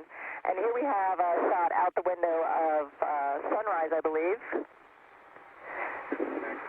And there's a little sensor package showing up in the camera view as well on the boom, I think, right? Okay, and here's CJ on the mid-deck. Another one of the main tasks that we have on both Space Shuttle and Space Station is working on science activities. And this particular experiment is looking at, I think it's looking at vaccines for different kinds of bacteria. Actually, this is a strep one. And these experiments are always fun because we get actually some hands-on time with different pieces of equipment. And Discovery, with that, we have nothing further for you tonight. Thank you very much for a great day's work. It's been a pleasure, and we'll see you tomorrow. Okay, thanks a lot, Houston. Stan, it was great working with you and caught you today, and we'll talk to you tomorrow.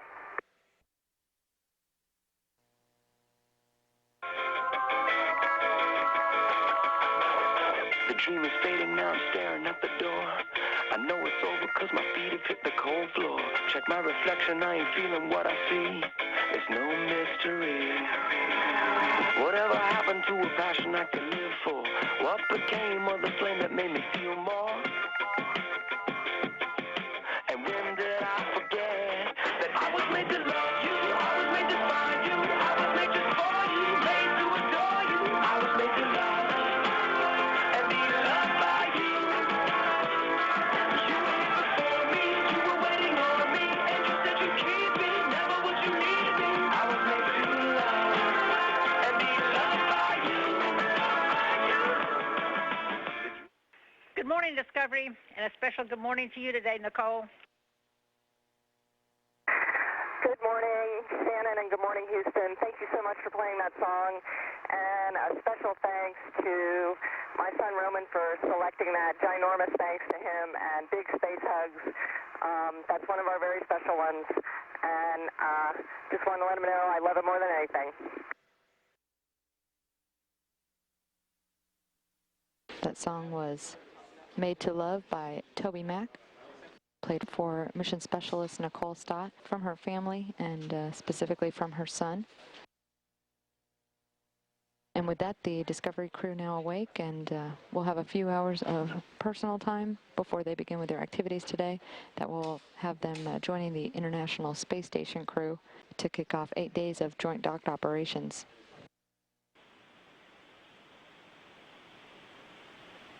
This is Mission Control Houston. Station chart. truss cameras capturing our first view of the Shuttle Discovery at a distance of about 38 nautical miles. We'll be standing by for this firing of the engines, about a 44-second firing of the orbital maneuvering system engines that will change Discovery's velocity by about 70 feet per second and narrowing the gap between it and the International Space Station.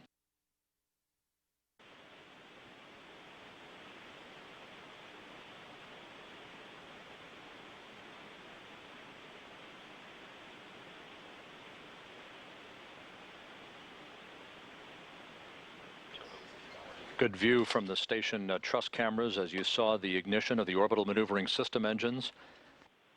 The NC-4 burn underway.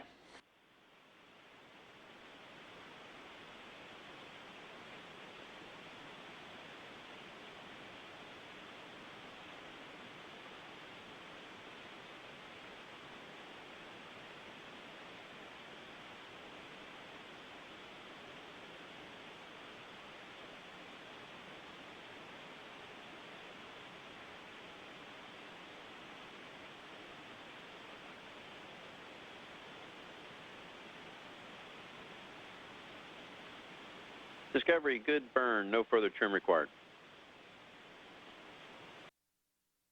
Rendezvous operations continue. A good view right now of the extended docking ring on the orbiter docking system that was checked out yesterday.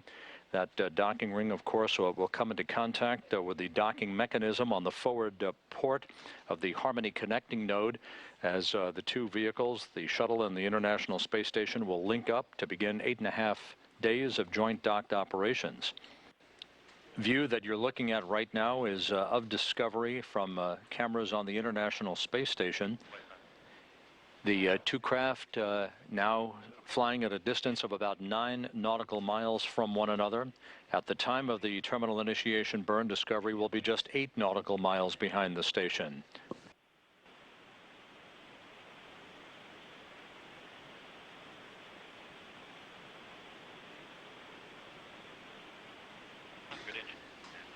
A good view of the firing of the left orbital maneuvering system engine. The terminal initiation burn underway.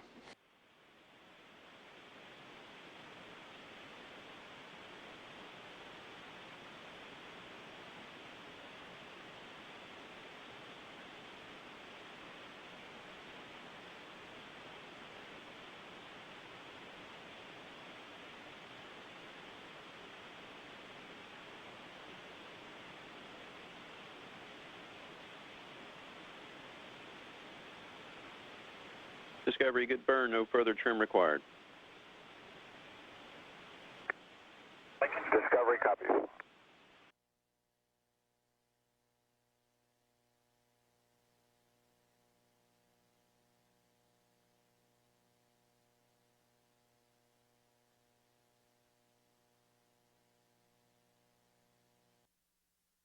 And Discovery Houston, you are go for the RPM, go to proceed inside 600 feet.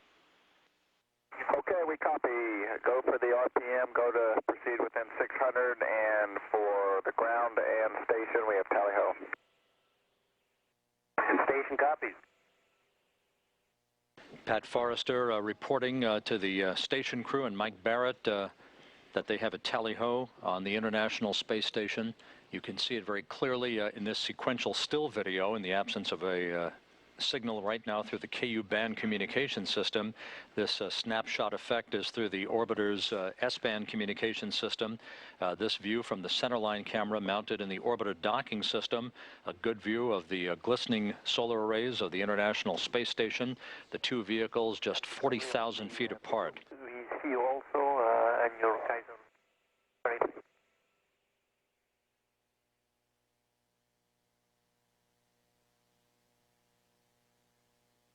This view from the station cameras with Discovery just 1,200 feet from the station, moving to a point directly below the International Outpost.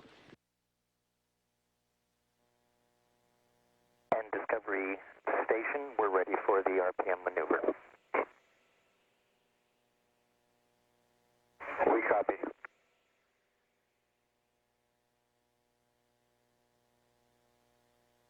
Gennady Padalka and Mike Barrett are poised in the Zvezda service module, armed with digital cameras equipped with 800 and 400 millimeter lenses. Barrett will be shooting the camera with the 800 millimeter lens to obtain 1-inch analytical resolution of the nose landing gear door seals, the main landing gear door seals, the external tank umbilical well door seals, and the Elevon Cove of Discovery. Padalka will be using the camera with the 400 millimeter lens to capture imagery of the overall acreage of the thermal protection system heat shield on the orbiter. Station Discovery initiating RPM 3, 2, 1, mark. Copy, and we're starting topside photos.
Cameras aboard Discovery now capturing a spectacular view of pressurized mating adapter number 2 in the upper right-hand corner of your field of view. In the lower right-hand corner of your screen are the 2 Soyuz vehicles mated to the Pirs docking compartment and the earthward-facing port of the Zarya module for the 6 crew members on board the International Space Station. On the left side is the European Columbus module. You can see very clearly at the bottom of Columbus those 2 square-shaped mechanisms. Those are the MISSI suitcase attaché style experiment packages that will be removed by Danny Olivas and Nicole Stott during the first spacewalk to be conducted on Tuesday. At the top of Columbus is the European Technology Exposure Facility, or UTEF, that will also be removed from Columbus and returned back to Earth for analysis by European scientists. On the right side of your screen, the Japanese Kibo module, the science lab for JAXA, the Japan Aerospace Exploration Agency. A good view of the orbiter docking system, the docking ring extended, powered up, set to come into contact with the docking mechanism on the forward end of the Harmony connecting node to join the 2 vehicles together for the next 8.5 days.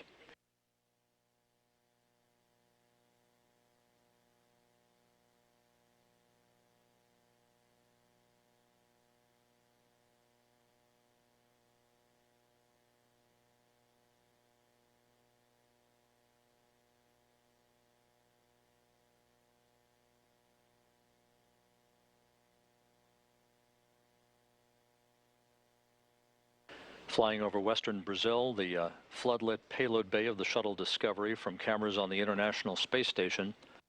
124 feet separating Discovery and the International Outpost.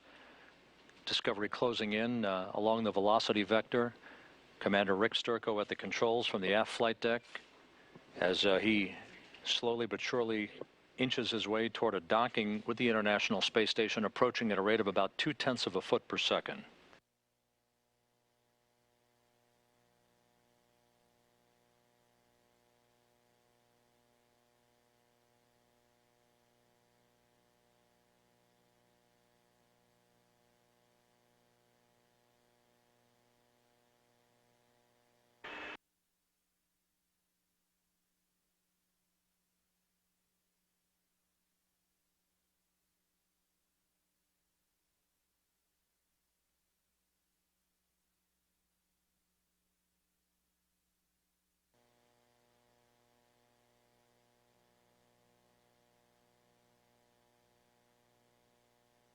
Discovery now inside 20 feet.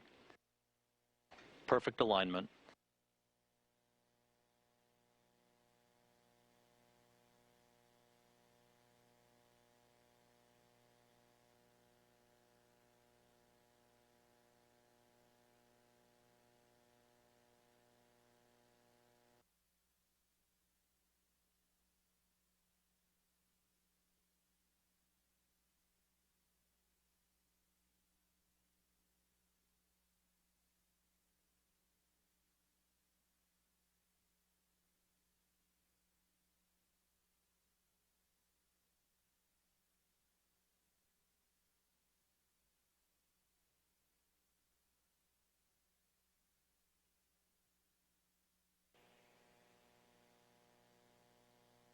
On the silver anniversary of its maiden launch, Discovery has pulled into port at the International Space Station. Station says the same. ISS is free drift. Both vehicles in free drift, all jets disabled to permit relative motion between the two vehicles to dampen out and initiate the latching of hooks and latches between the two vehicles.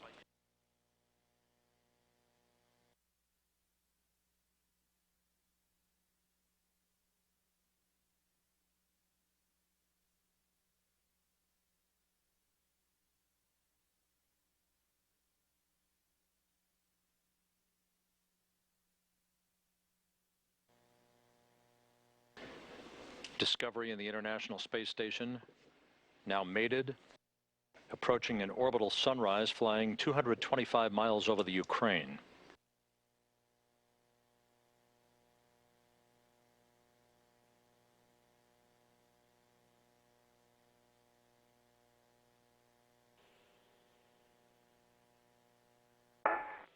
Yes, Space Shuttle Discovery arriving. Flight engineer Nicole Stott arrival.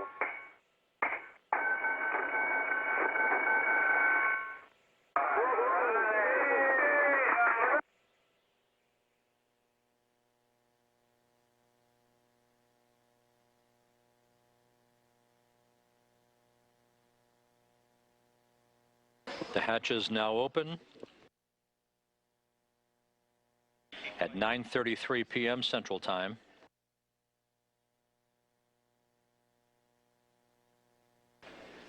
Nicole Stott arriving at her new orbital home for the next 3 months.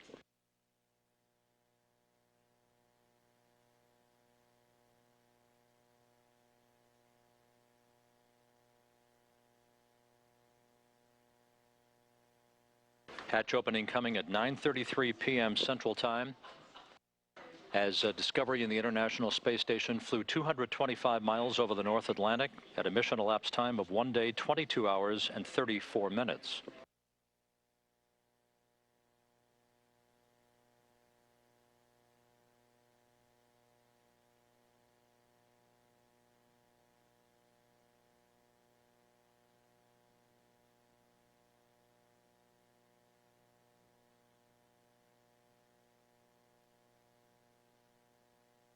For the second time in as many months, 13 crew members occupying the orbital outpost.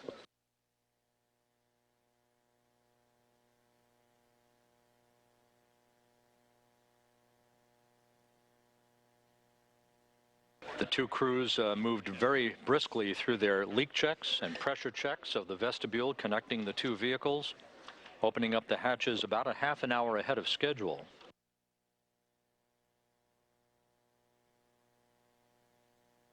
Gennady Padalka, the expedition commander, will run through a quick safety briefing for the arriving shuttle crew before they get down to work with the exchange of custom-made Soyuz seedliners to officially mark the start of Nicole Stott's tenure as an expedition crew member, and Tim Kopra transitioning from a space station flight engineer to a space shuttle mission specialist.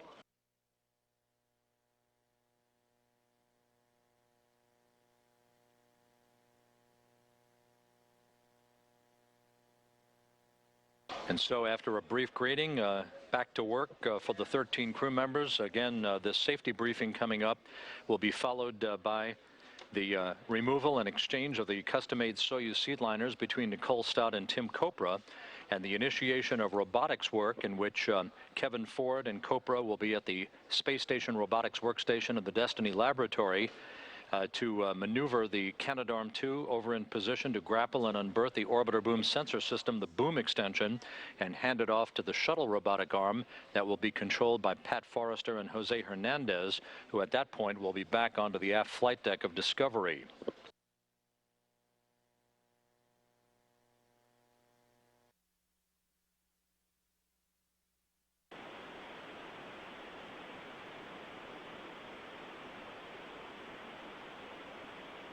This is Mission Control, Houston. The robotics officer here inside Mission Control is confirming that the station's robotic arm is now in motion to grapple the orbiter boom sensor system, the 50-foot long extension that typically goes on the end of the shuttle's robotic arm.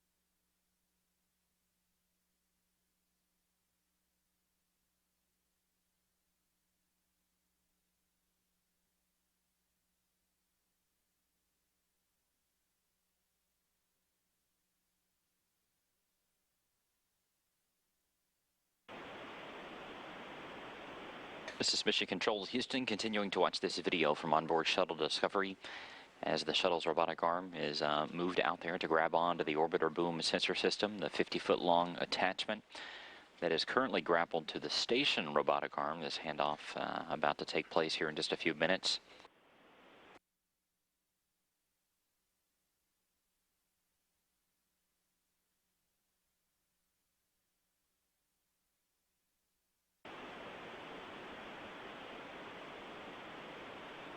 The combined crews have been ahead of schedule pretty much all day. The docking took place a little bit early today. The hatch opening was done a few minutes early, and now this activity as well. Inside the station, transfer activities are well underway and will continue for the rest of the mission.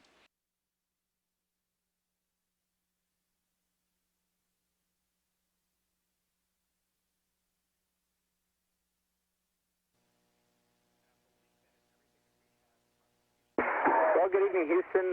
This is flight day highlights for flight day 3, and it was a big day for us. Started off, though, with a lot of domestics. There we are setting up for some water dump operations. Christopher pulling messages from ground off of our printer on board so we can make sure we get all the latest updates. Nicole preparing to meet her new housemates aboard the International Space Station, and just a lot of things to take care of. It's fun, but also difficult. There's Pat, the pro, taking care of shaving, and Nicole doing a little PA work, and me trying to get a bite to eat. And then we went on to the almost burn procedures, get a lot of call-ups about how the burns are going to work out, so lots to write down. Rendezvous kind of clicks along with a lot of setup and a lot of events to keep us moving.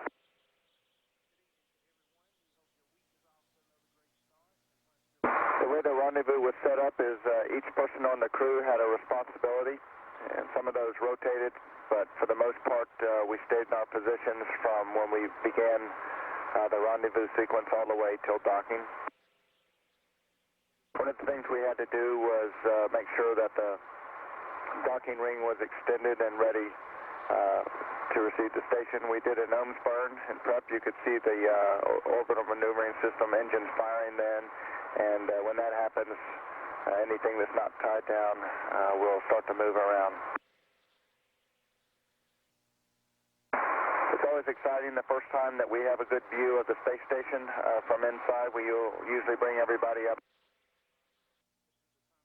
Used a little bit of video there of Nicole seeing her new home for the first time, looking through para-stabilized binoculars, and we always report in when we first see the station.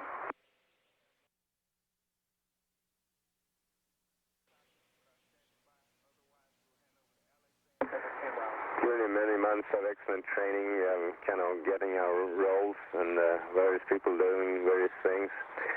Jose was taking care of our computers and also shooting the laser to take the distance.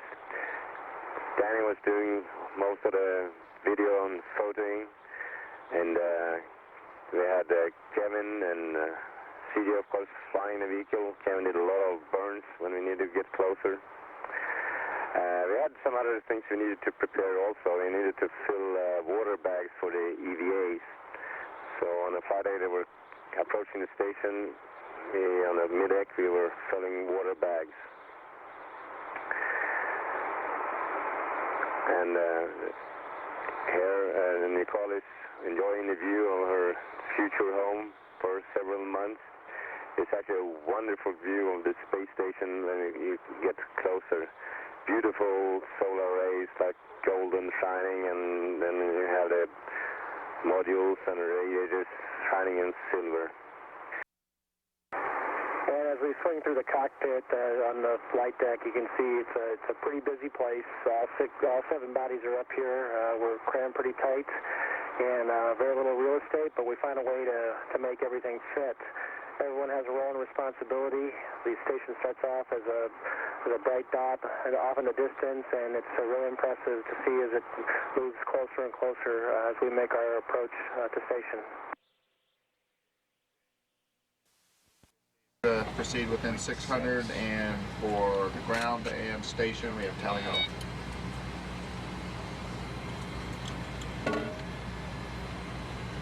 Station copy. And here you can see me holding the handheld laser. As soon as we get close enough, we use this as a backup system to our rendezvous software. It was good to see that all the training that we received, we saw everything pretty similar, so everything went very nominal, and it was a great experience going through a real docking routine. And as we got closer, of course, we can see the detail of the station, and of course, everybody wanted to take a good look at it and basically enjoy the moment, because we know that once we get docked to the station, a lot of work is about to begin, and we're pretty excited about that.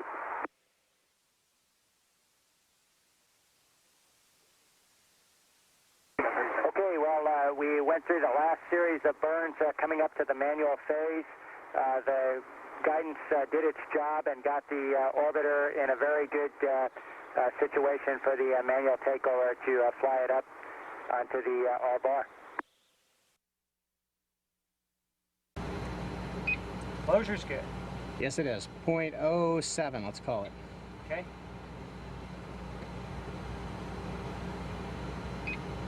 Kevin, I'm giving you long trigger squeezes, so. Awesome. 5 seconds. Okay. I'm looking at raw HHL. Let's go with 0.06 maybe. Okay, here comes a right. That may help your closure a little bit. Okay. 0.07. Yep. It's good closure. And Y is really active. It's going to be interesting. It looks great. Tougher without drops. Okay, HHL raw showing 0.04. Got about 0.05 maybe a closure right now. Okay, here comes an N, a BN. There was a 0.09. Yeah, no more than a BN. Okay, I'll hold off if you want. That's the second long mark, 0.09. Okay, 0.09 from the HHL. Raw TCS showing 0.08. Let's just go with that. We got that. That's nice. Okay, we're in the bracket then. We will not do the N. 20 feet. Yep.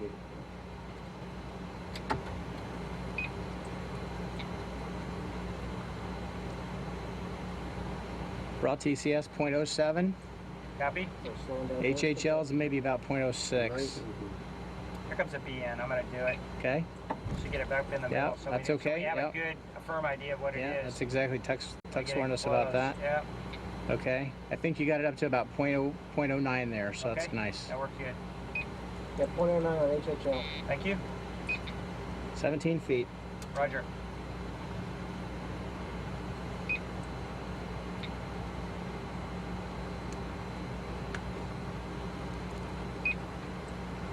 .1.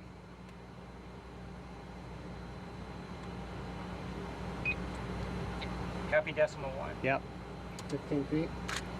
Okay, gonna start using range ruler 2 now. .1. There was an attitude firing.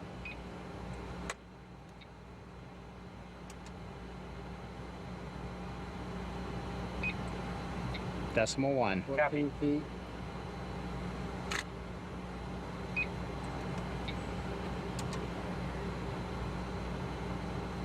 The Discovery, we see you at 13 feet. No need to reply. .1. We're going to have a handover right at docking time, and you are primed for the free drift policy between you and ISS.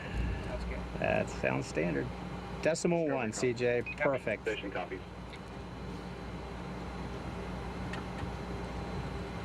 12 feet. Okay. Showing about 0.08, 0.09. That's right in the ballpark. Looks good. There's 10 feet. I'm going to arm the PCT. I'm ready. Okay, here's Got a the light. push button right here.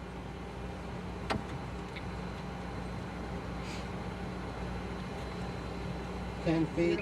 .09. Copy. You are right in the envelope there. All right. .1. 9 feet. Good agreement everywhere at .1. Thank you.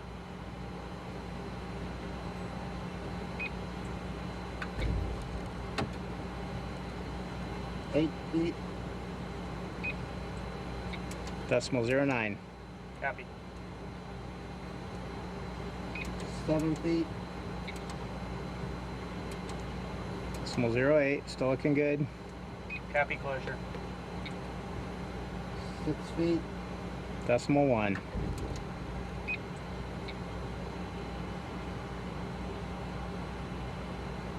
5 feet. .1. Pairs up. 4 feet. .1. Fingers on the button.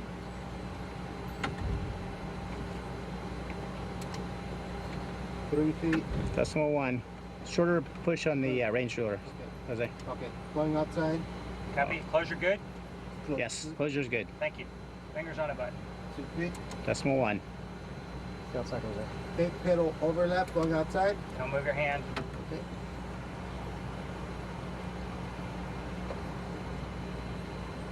Pedal overlap.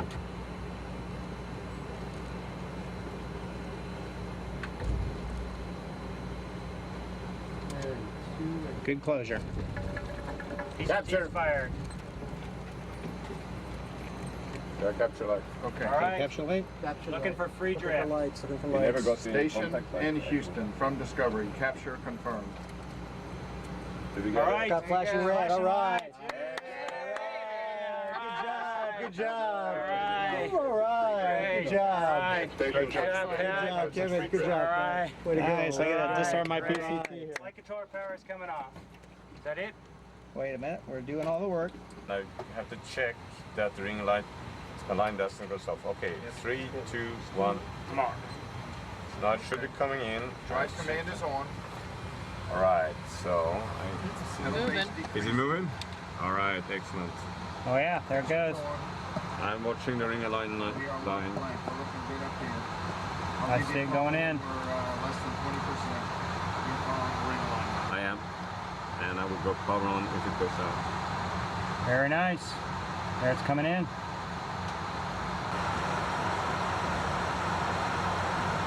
See it moving right there. Perfectly aligned now. They're changing our Okay, here you can see the docking system has almost retracted. The ring is retracted all the way. And then it was time to go ahead and you can see the station crew opening the APAS hatch. The shuttle flew very nice for the approach. All of our training at the Johnson Space Center was excellent and prepared us well today. You're going all the way around.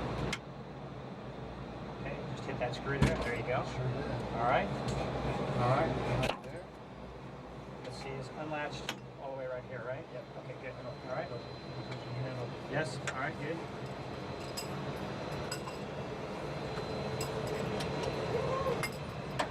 All right. How y'all guys doing? Good to see ya. All right. We're upside down. All right. Okay, so the day was pretty exciting. Flight day 3, we've been looking forward to it. The docking and then getting on board station. And then we had to get back to work with getting everything ready to transfer over from the shuttle to the station. So you can see us here working, gathering items, and here we are on the station. Frank DeWinna, one of the crew members over on station, is helping us with all of the transfer. You can see Krista helping to move one of the big bags over. And Bob Thirsk. Bob was busy today working on a lot of medical experiments, and Mike Barrett working actively on some of his tasks for the day. And then Kevin and Tim Coper got to work with some of the robotics operations with the boom and the arm. And Discovery, thanks a lot for sending that down. That was awesome video. All right, thanks.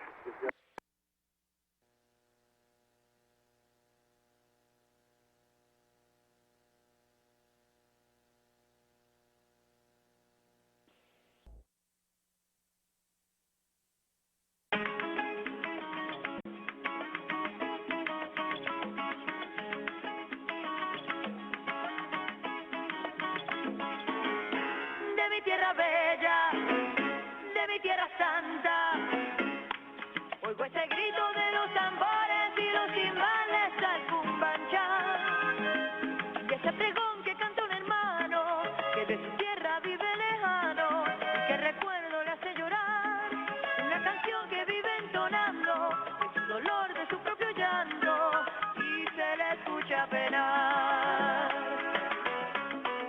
La tierra te duele, la tierra te da, en medio del alma cuando tú no estás. La tierra te empuja de raificar, la tierra suspira y no te ve más. Good morning, Discovery, and good morning to you today, Jose. Buenos dias, Shannon. A special good morning to everybody who's listening to us. Want to give a special thanks to my wife, my family, and friends who suggested this song. And I'm just happy to be able to share my experiences over my Twitter account. Special thanks to those who are following along. And just happy to be here and continuing on with our missions, Shannon. And we're happy to be working with you today, Jose. With that, the combined crews of Space Shuttle Discovery and the International Space Station now awake at 12:30 p.m. Central Time. That song, Ma Tierra, by Gloria Estefan, played for Jose Hernandez. The crew will now have a couple of hours of personal and off-duty time to prepare for their start of their crew day, which will be focused on the transfer of the MPLM, or the Multi-Purpose Logistics Module. Here in the shuttle flight control room, a handover is just beginning between the Orbit 3 and Orbit 1 teams. Gary Horlacher, who's shown here in the center of your view in the blue long sleeve shirt, is preparing to hand over to Anthony Sacacci, the lead shuttle flight director for this mission. Likewise, on the Capcom console, astronaut Shannon Lucid is handing over to Chris Ferguson, who will work with the crew in the first half of their crew day, a day that'll be busy with joint operations with the space station crew. Likewise, their space station counterparts in the International Space Station Flight Control Room are working closely as we prepare for the day's activities, primarily the unberthing and relocation of the Multi-Purpose Logistics Module to its temporary location on the space station for its unloading of 15,000 pounds of supplies and equipment. Houston Station on the big loop for robotics. Go ahead, Mike. Yeah, just let you know, we are just putting procedure 1.210 with the first MPLM grapple in work. Okay, sounds good, Mike.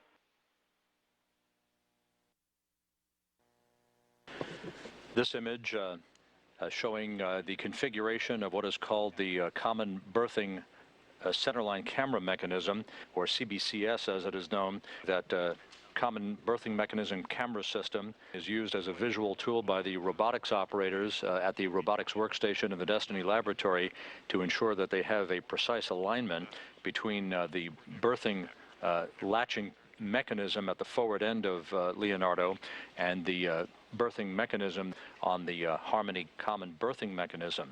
Again, the Canadarm2 will be maneuvered over to grapple that grapple fixture at the top of Leonardo and to lift it out of Discovery's cargo bay and maneuver it over a very short distance so that it can be berthed on the nadir or earthward facing common berthing mechanism of Harmony. The upcoming PMCs.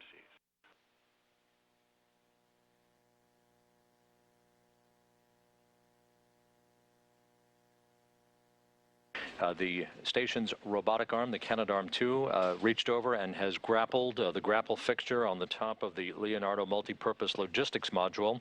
That grapple occurred at 3:08 p.m. Central Time under the guidance of pilot Kevin Ford of Discovery and station flight engineer Mike Barrett, who are working at the robotics workstation in the Destiny laboratory of the International Space Station.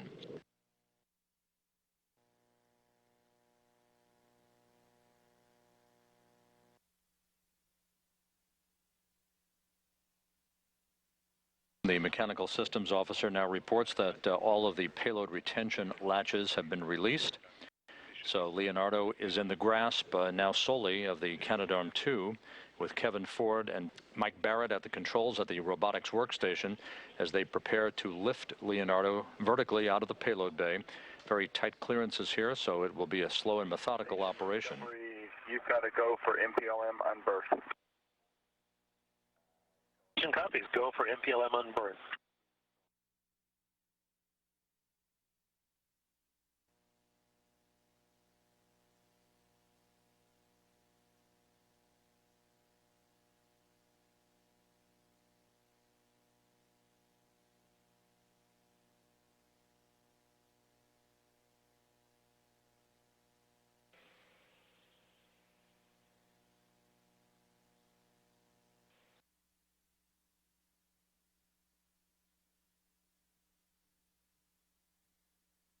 Good view of the Leonardo multipurpose logistics module at the low hover position, firmly in the grasp of the Canadarm2, being operated from the Destiny laboratory by Discovery pilot Kevin Ford and Expedition 20 flight engineer Mike Barrett.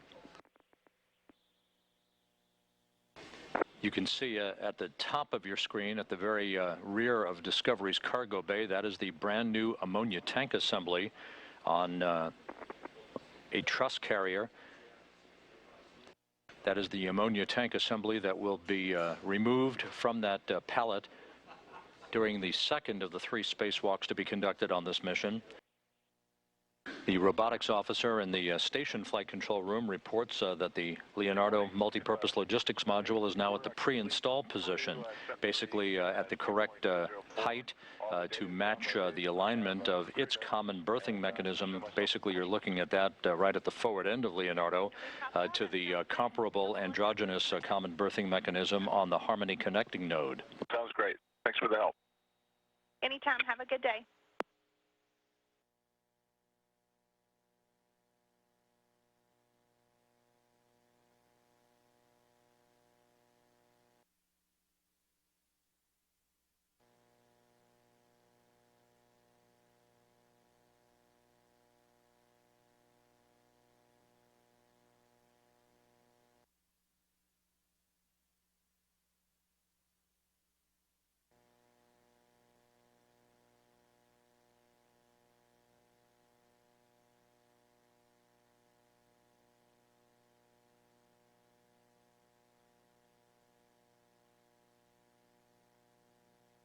The robotics systems officer in the ISS flight control room reports that Leonardo is now being moved to the ready to latch position.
Once Leonardo has been placed into the capture position with the two common berthing mechanisms aligned, the commanding that initiates the bolting of Leonardo in place involves 4 gangs of 4 bolts apiece, a total of 16 bolts. Once we reach the call out from the station flight control room that we have second stage capture, that will indicate that Leonardo is firmly mated to the Harmony connecting node.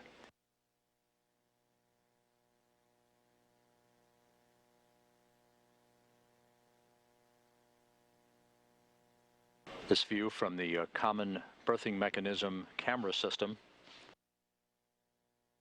is providing a visual cue for Kevin Ford and Mike Barrett.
Houston Station on the big loop for robotics. We see ourselves with 4 good RTLs who are giving a go for the first stage capture to the CDM operator.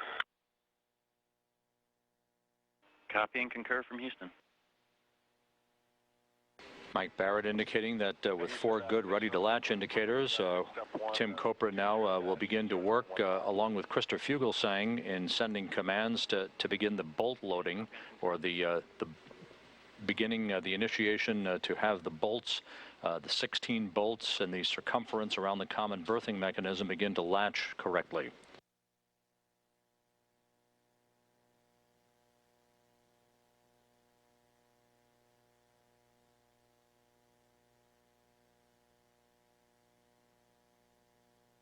Fully loaded with almost 8 tons of cargo, Leonardo in the process of being bolted into place.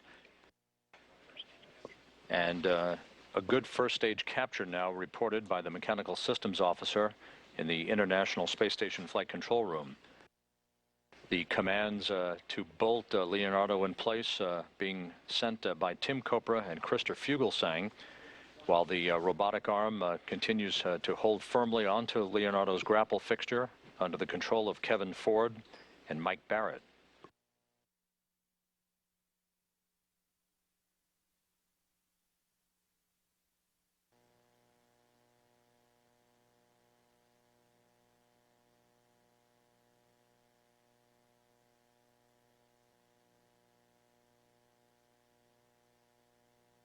Second stage capture continues. The bolt driving now in progress.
And the Canadarm2 has now released its hold on the Leonardo multipurpose logistics module and is in the process of backing away.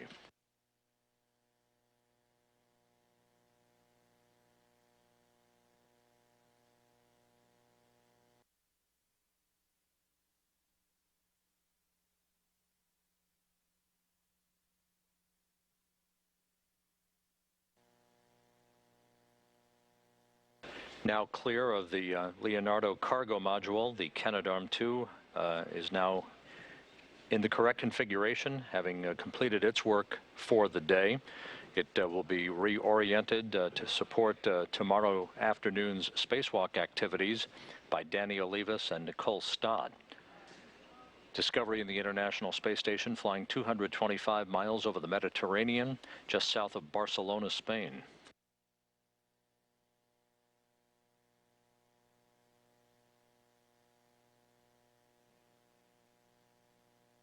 A good view of the Canadarm2 being backed away from the vicinity of the Leonardo multipurpose logistics module, high over the payload bay of the Shuttle Discovery, as it is being repositioned for work in support of the spacewalks that get underway tomorrow afternoon.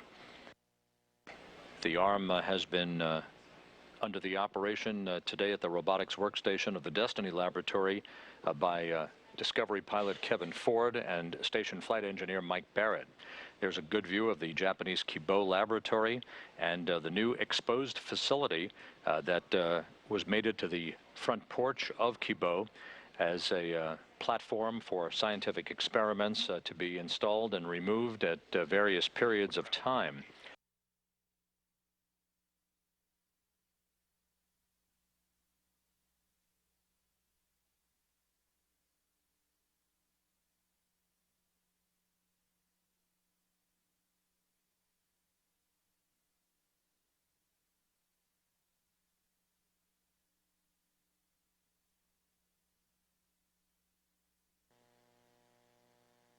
In the Japanese Kibo laboratory, Nicole Stott familiarizing herself with some of the new equipment that she'll be operating over the course of the next 3 months as a flight engineer on the International Space Station, wearing a t-shirt of Embry-Riddle Aeronautical University, where she received a Bachelor of Science degree in Aeronautical Engineering in 1987.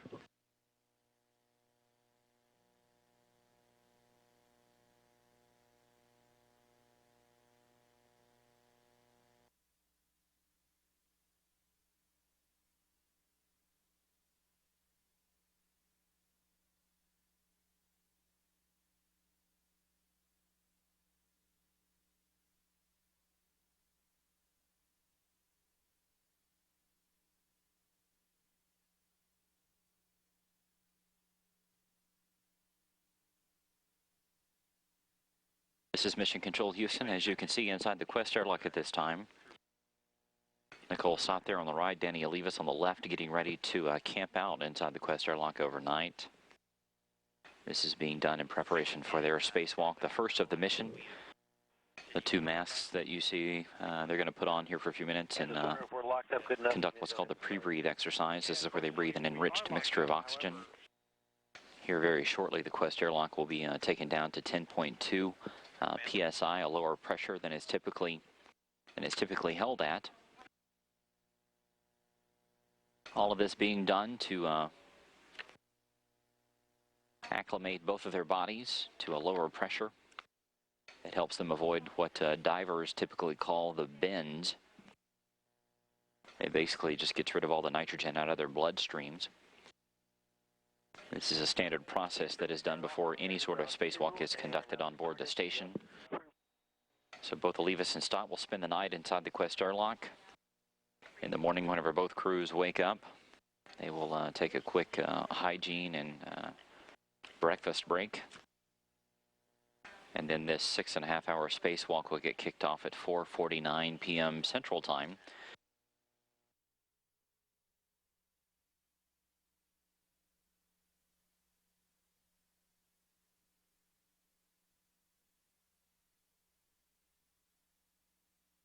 This live video from onboard Shuttle Discovery's payload bay, passing over into the nighttime, but if you look very closely at the top half of your screen, you can see Hurricane Jimena that is out in the Pacific Ocean.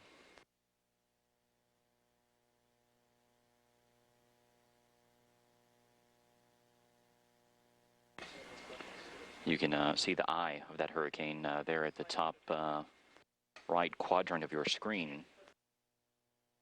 This hurricane's currently in Category 5. And the International Space Station and Space Shuttle Discovery currently passing 212 miles directly above it.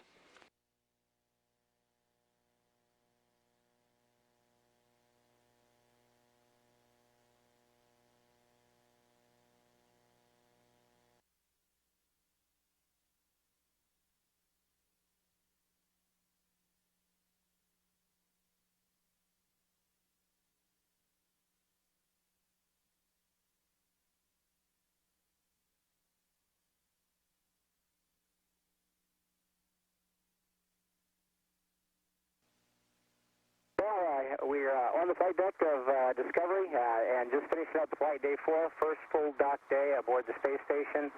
And woke up this morning and Mike Barrett from the expedition crew joined me for MPLM installation. Trained us in Houston for a long time with the great instruction teams back there and all the great training, all the engineering that's going into this multi-purpose logistics module, Leonardo. Took it out of the payload bay with the Canadarm2, the big robotic arm.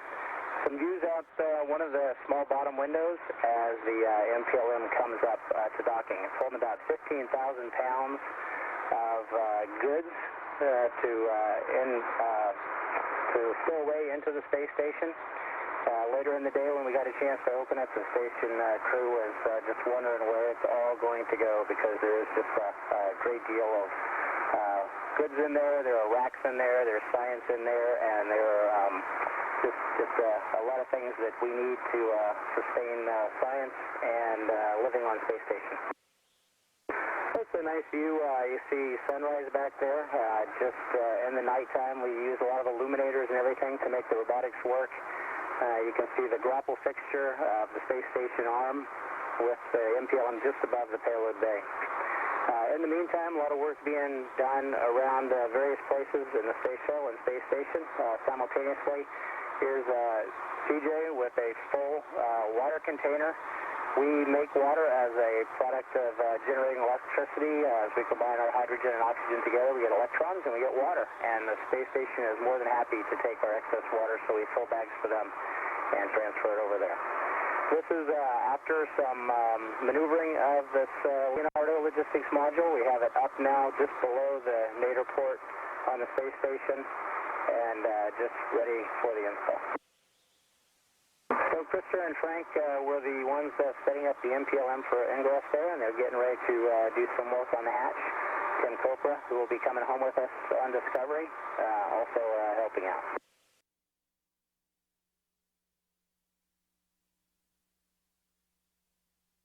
Just a little interior view of the space station there. We got two robotics workstations.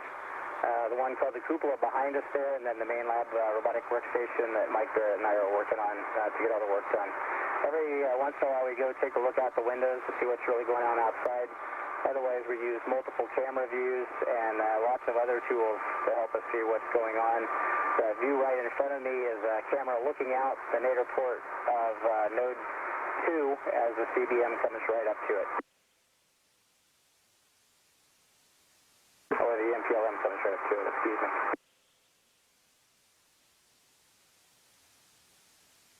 Just a pleasure to work with the real arm. It works just like the simulations back at the Johnson Space Center, and everything the instructors taught us was dead on. Here's Nicole and myself working to transfer an experiment. It's called MDS. It came up on the shuttle, and we're going to leave it on the space station for just some long-term work. It's a powered payload, so there were some things we had to do as far as taking power off. Once that was done, Nicole used a locker tool that we have to unbolt it from its place there, and then we would take it over to the station. So it's all unbolted, unpowered, And it takes two people to take something this size through the different hatches that we have to get to station.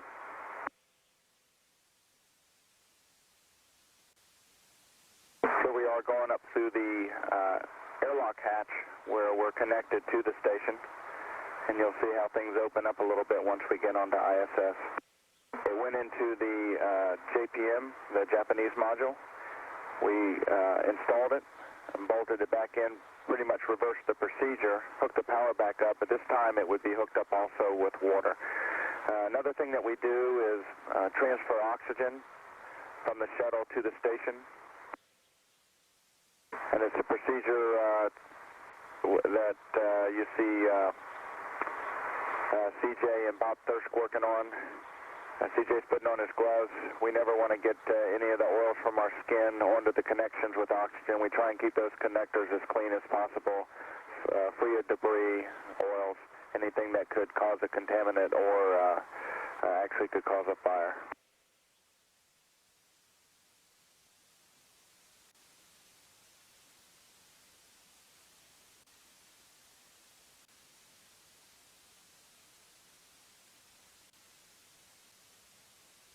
And the place where we took the MDS out of the space shuttle, we are going to put two lockers that come off of the ISS. There's Danny with one. They don't fit exactly the way that our shuttle lockers do, so previous to Danny bringing the locker in, I had installed two adapter plates that go in the back there to allow the bolts on the lockers to line up.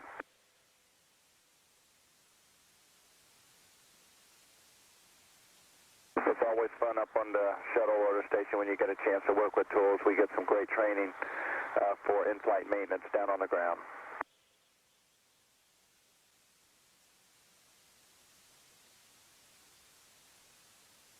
Here we have Danny doing the EMU transfer, and he's being guided from behind with Tim Copra, so they're transferring the EMU suits to the airlock on the International Space Station. We have a big day tomorrow, busy day, where Danny and Nicole will do the first EVA. You can see me there trying to get out of the way because it's a big package that Danny is transferring over, and it's a long translation path. And then once he gets to the airlock, he of course has to secure them, and then we spend a good part of the day prepping them for tomorrow's activity.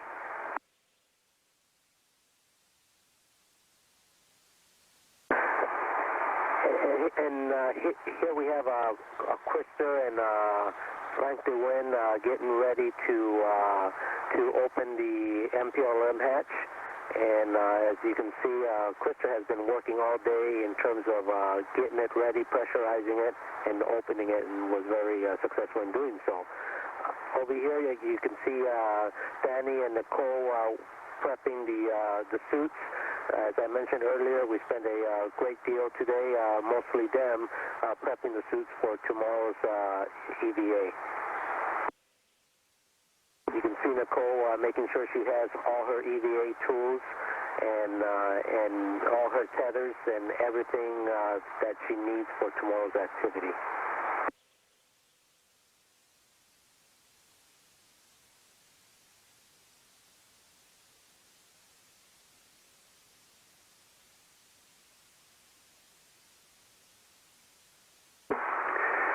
Frank coming up from where we are working on the MPLM hatch, or rather node hatch first, and then an MPLM hatch, and then there's also a lot of leak checks and things. There's a couple of hours work actually before we can open the hatch. That's the thermal cover we're kind of removing, which was on the outside of the CBM.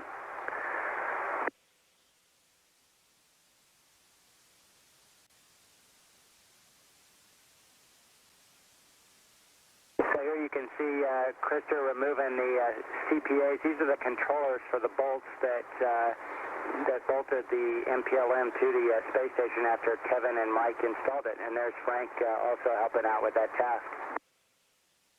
Hombre, digan a Marte. Yes, antes de pisar el planeta. Después de Armstrong dio un pequeño paso para Jose doing a J-orbit in Spanish, so we're able to reach out to an entirely new audience. That's really nice, I think. Formular unas palabras para la primera persona que pise al planeta Marte. Creo que dejaría ese honor para la persona que en la actualidad pisa. About a minute hours of work, we are finally ready to open the hatch to a temporary new module on the space station, Leonardo. And a bit funny, the two Europeans up here out of the 13-person crew are working on this to get into the European-built Leonardo. Right now we're the last thing doing, putting up a cover so we won't get stuck in bolts and cables and things when we're late. We'll go through that hatch many times with a lot of transfer items coming from inside the MPDM. So here we are turning the handle very carefully, following the procedures. To be honest with you, we had a little bit of a problem there because it was harder than expected to get it the hatch open. But after a few minutes hiccups, we finally managed to get it open. In the MPDM, we are carrying up 6 racks, 3 for crew support on the space station. It's a crew quarter for one of the members here. There's a big treadmill, and there's also something called the atmosphere revitalization system to keep the air clean. And here, after, as I said, a little hiccup, we finally managed to open the hatch to the MPDM. We have to have masks and goggles on in case there will be bad air or something floating around, but it was very pristine inside the MPDM. Great groundwork from everyone at KC has prepared it. It looked very nice and clean.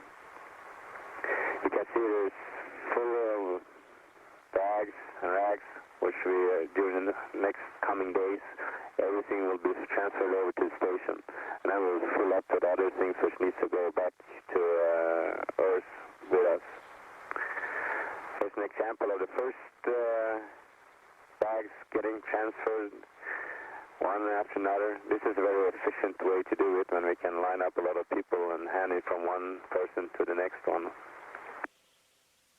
It's Jose here, relaying from Discovery. Why don't you pause your narrative now? Passing it on to Mike Barrett on the station.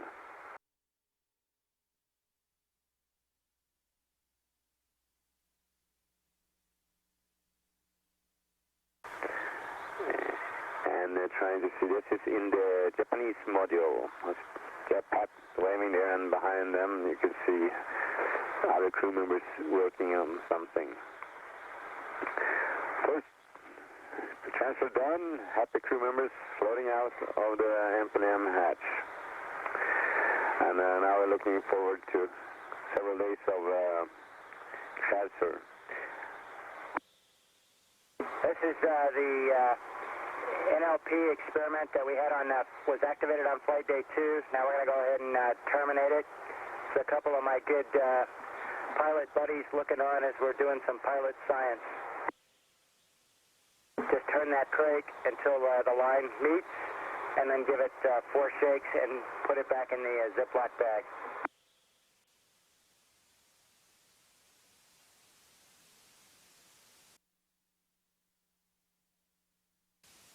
Final thing we had to do is a EVA tag up. Had the entire crew there. There's a lot of robotic support required for tomorrow's EVA, which will be done by Bob Thirsk and Kevin Ford. So they're getting all that briefing squared away. And then Pat is going to be the procedures IV, so he's going through the checklist and the overview to make sure everything's in good shape. Cam and Jose will be suiting up, and so it's an entire team effort here. Well, it was a great flight day 4 on orbit, Houston, and we just want to thank everybody for the great support from the ground, and we're looking forward to a great flight day 5 with EVA and a lot of good rack transfers. Thank you. Good night.